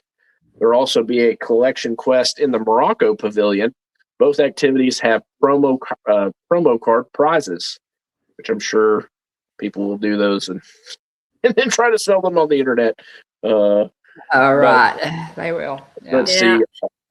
There's also a world show on the World Showcase Bridge. There's a Lorcana photo op. That's pretty cool. Let's see. Right. Yeah. 2026 international. I wonder Do I what know? I wonder what that photo op is all about. I wonder what Yeah. because those are one of those Okay. things like stand inside the framework, right? And you I take think a so. picture. Yeah. Very nice. The 2026 Okay, Epcot Alex. International Festival of the Arts begins on Friday, January 16th, so this Friday, and runs through February 23rd. Definitely praying, Alex. We'll definitely pray. Definitely. Mhm. Yeah. Thanks so much, Charlie. And all the kids. Alex, thanks for popping in. We appreciate it. Yeah. Hope you enjoyed the cards. Yeah. But yeah, we'll definitely. Yeah. We love you guys. Take care. Yeah, absolutely. Yeah. So I can't really I can't think of anything else. Again, you guys check out my Mickey's Very Merry Christmas Time Parade video. It was in a really good spot with the snow and it was just wonderful, really magical parade. Although I think I may have ended up on the naughty list. Tina, did you notice that? Yes, I believe you did. I definitely believe you did. One of the elves. She looked at did her not list. look impressed when she They did not find my name. It was very disturbing. But at the and the same look time, on her I face thought, was definitely like, well, at the same time, I thought, well, I'm at Walt Disney World, and it's almost Christmas, so I must have done something right. Right. Right. But yeah, it was a lot. It was just a lot of. It is a really good video. I hope you guys enjoy it. And next week we'll be updating you. We'll be updating you, giving you some timelines on all the things that are going on. Try to pull all that information together and kind of get it in our heads. Because there is a lot. There is a lot going on right now. So yeah. Was there anything else? The one that I'm most I guess impressed or I guess will be impressed by if they pull it off is I think they're supposed to have all that courtyard stuff sorted out by the time Cool Kids Summer kicks off, which is like toward the end of May. So as far as the launch bay, the Disney Junior dance area, supposedly I think they're supposed to have that stuff wrapped up by end of May. I don't know. That's going to be a quick turnover if they do. Oh, I was going to say that's going to be a neat trick if they do that because right. We've not seen anything get done very, very fast like that in quite some time. So we'll see. I still remember Tron that took 5 years to build, even though it was a carbon copy of a ride. Right. Yeah. Okay. So, turn that frown upside down. I'm gonna. Yeah, I was wondering. I was like, man, I could see like, okay, maybe they would open up the walls to like let people funnel over into the Disney Junior dance party, and maybe they keep the rest of it walled off. I don't know, but I mean, supposedly it's as far as I could, I'm granted, Mom and I will go through it in our research for next week, but as far as I could tell, I think it's all supposed to be ready by then. So if it happens, I'm going to be very impressed because that's a tight turnaround. I will too. Well, I'm going to be surprised. They'll have to do a little bit more to impress me, but I will be surprised, pleasantly surprised. Right. Yeah. Like I said, our timelines have been unimpressive since COVID. So, but anyway, okay. Y'all, thank you for hanging in there with us, guys, as long as you have. And Alex and Charlie and all of you, Jonathan, so many of you who have been in the chat. We appreciate you guys so much. I didn't write down. Yeah, I only got a few. I grabbed names once I hopped in, but obviously, thanks to our special guest of honor tonight, Tina and Chuck. We really appreciate y'all. Thanks for coming on with us. I wish I could have been here the whole time, but I had a school board training I had to be a part of, so I made it when I could. Yep, you made it as soon as you could. It was good. Thanks. Good seeing you. Yeah, thanks. Thanks to Dave Stragan, Mandy Adams, Pam's Fam, Patriotism USA, Tina, both in the chat and on the screen. Joseph Dion, Robert Sprite, Jane in Travels, Jonathan Chung, Kevin Theme Park Adventure, Najuma Brown, Nicole Rodenhisler, Alex Kennett and family, Jason Thibodeau, and Hatbox Ghost, and everybody else. If you commented before I showed up, thank you as well. We really appreciate all of the encouragement, support. It's a blast to come on and talk all things Disney and Universal, etc. with y'all each and every week. We look forward to it. Thanks, Jonathan, for dropping those links. And I did put a link, guys, to the Merry Your Christmas. Mickey's Christmas very parade. Merry Christmas Time parade. So I can drop that in there. But enjoy, and I look forward to seeing you next week. Thanks again, Tina, and we will see you. Hello and good night, Aunt Joy and Aunt Susan. Yes. Aw. Yes. Even though I'm pretty sure I'm probably older than you are.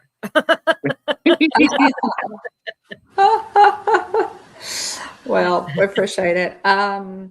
Don't have anything else going on, but we love seeing you guys here, and thank you for coming in, especially if you're stuck with us all the way to the end. If you're on the replay, thanks so much for being on, for watching us, and we really are honored that you choose to spend a little of your time with us on Tuesday nights, whether it's on I replay give or you credit. You stuck around longer than Chuck did.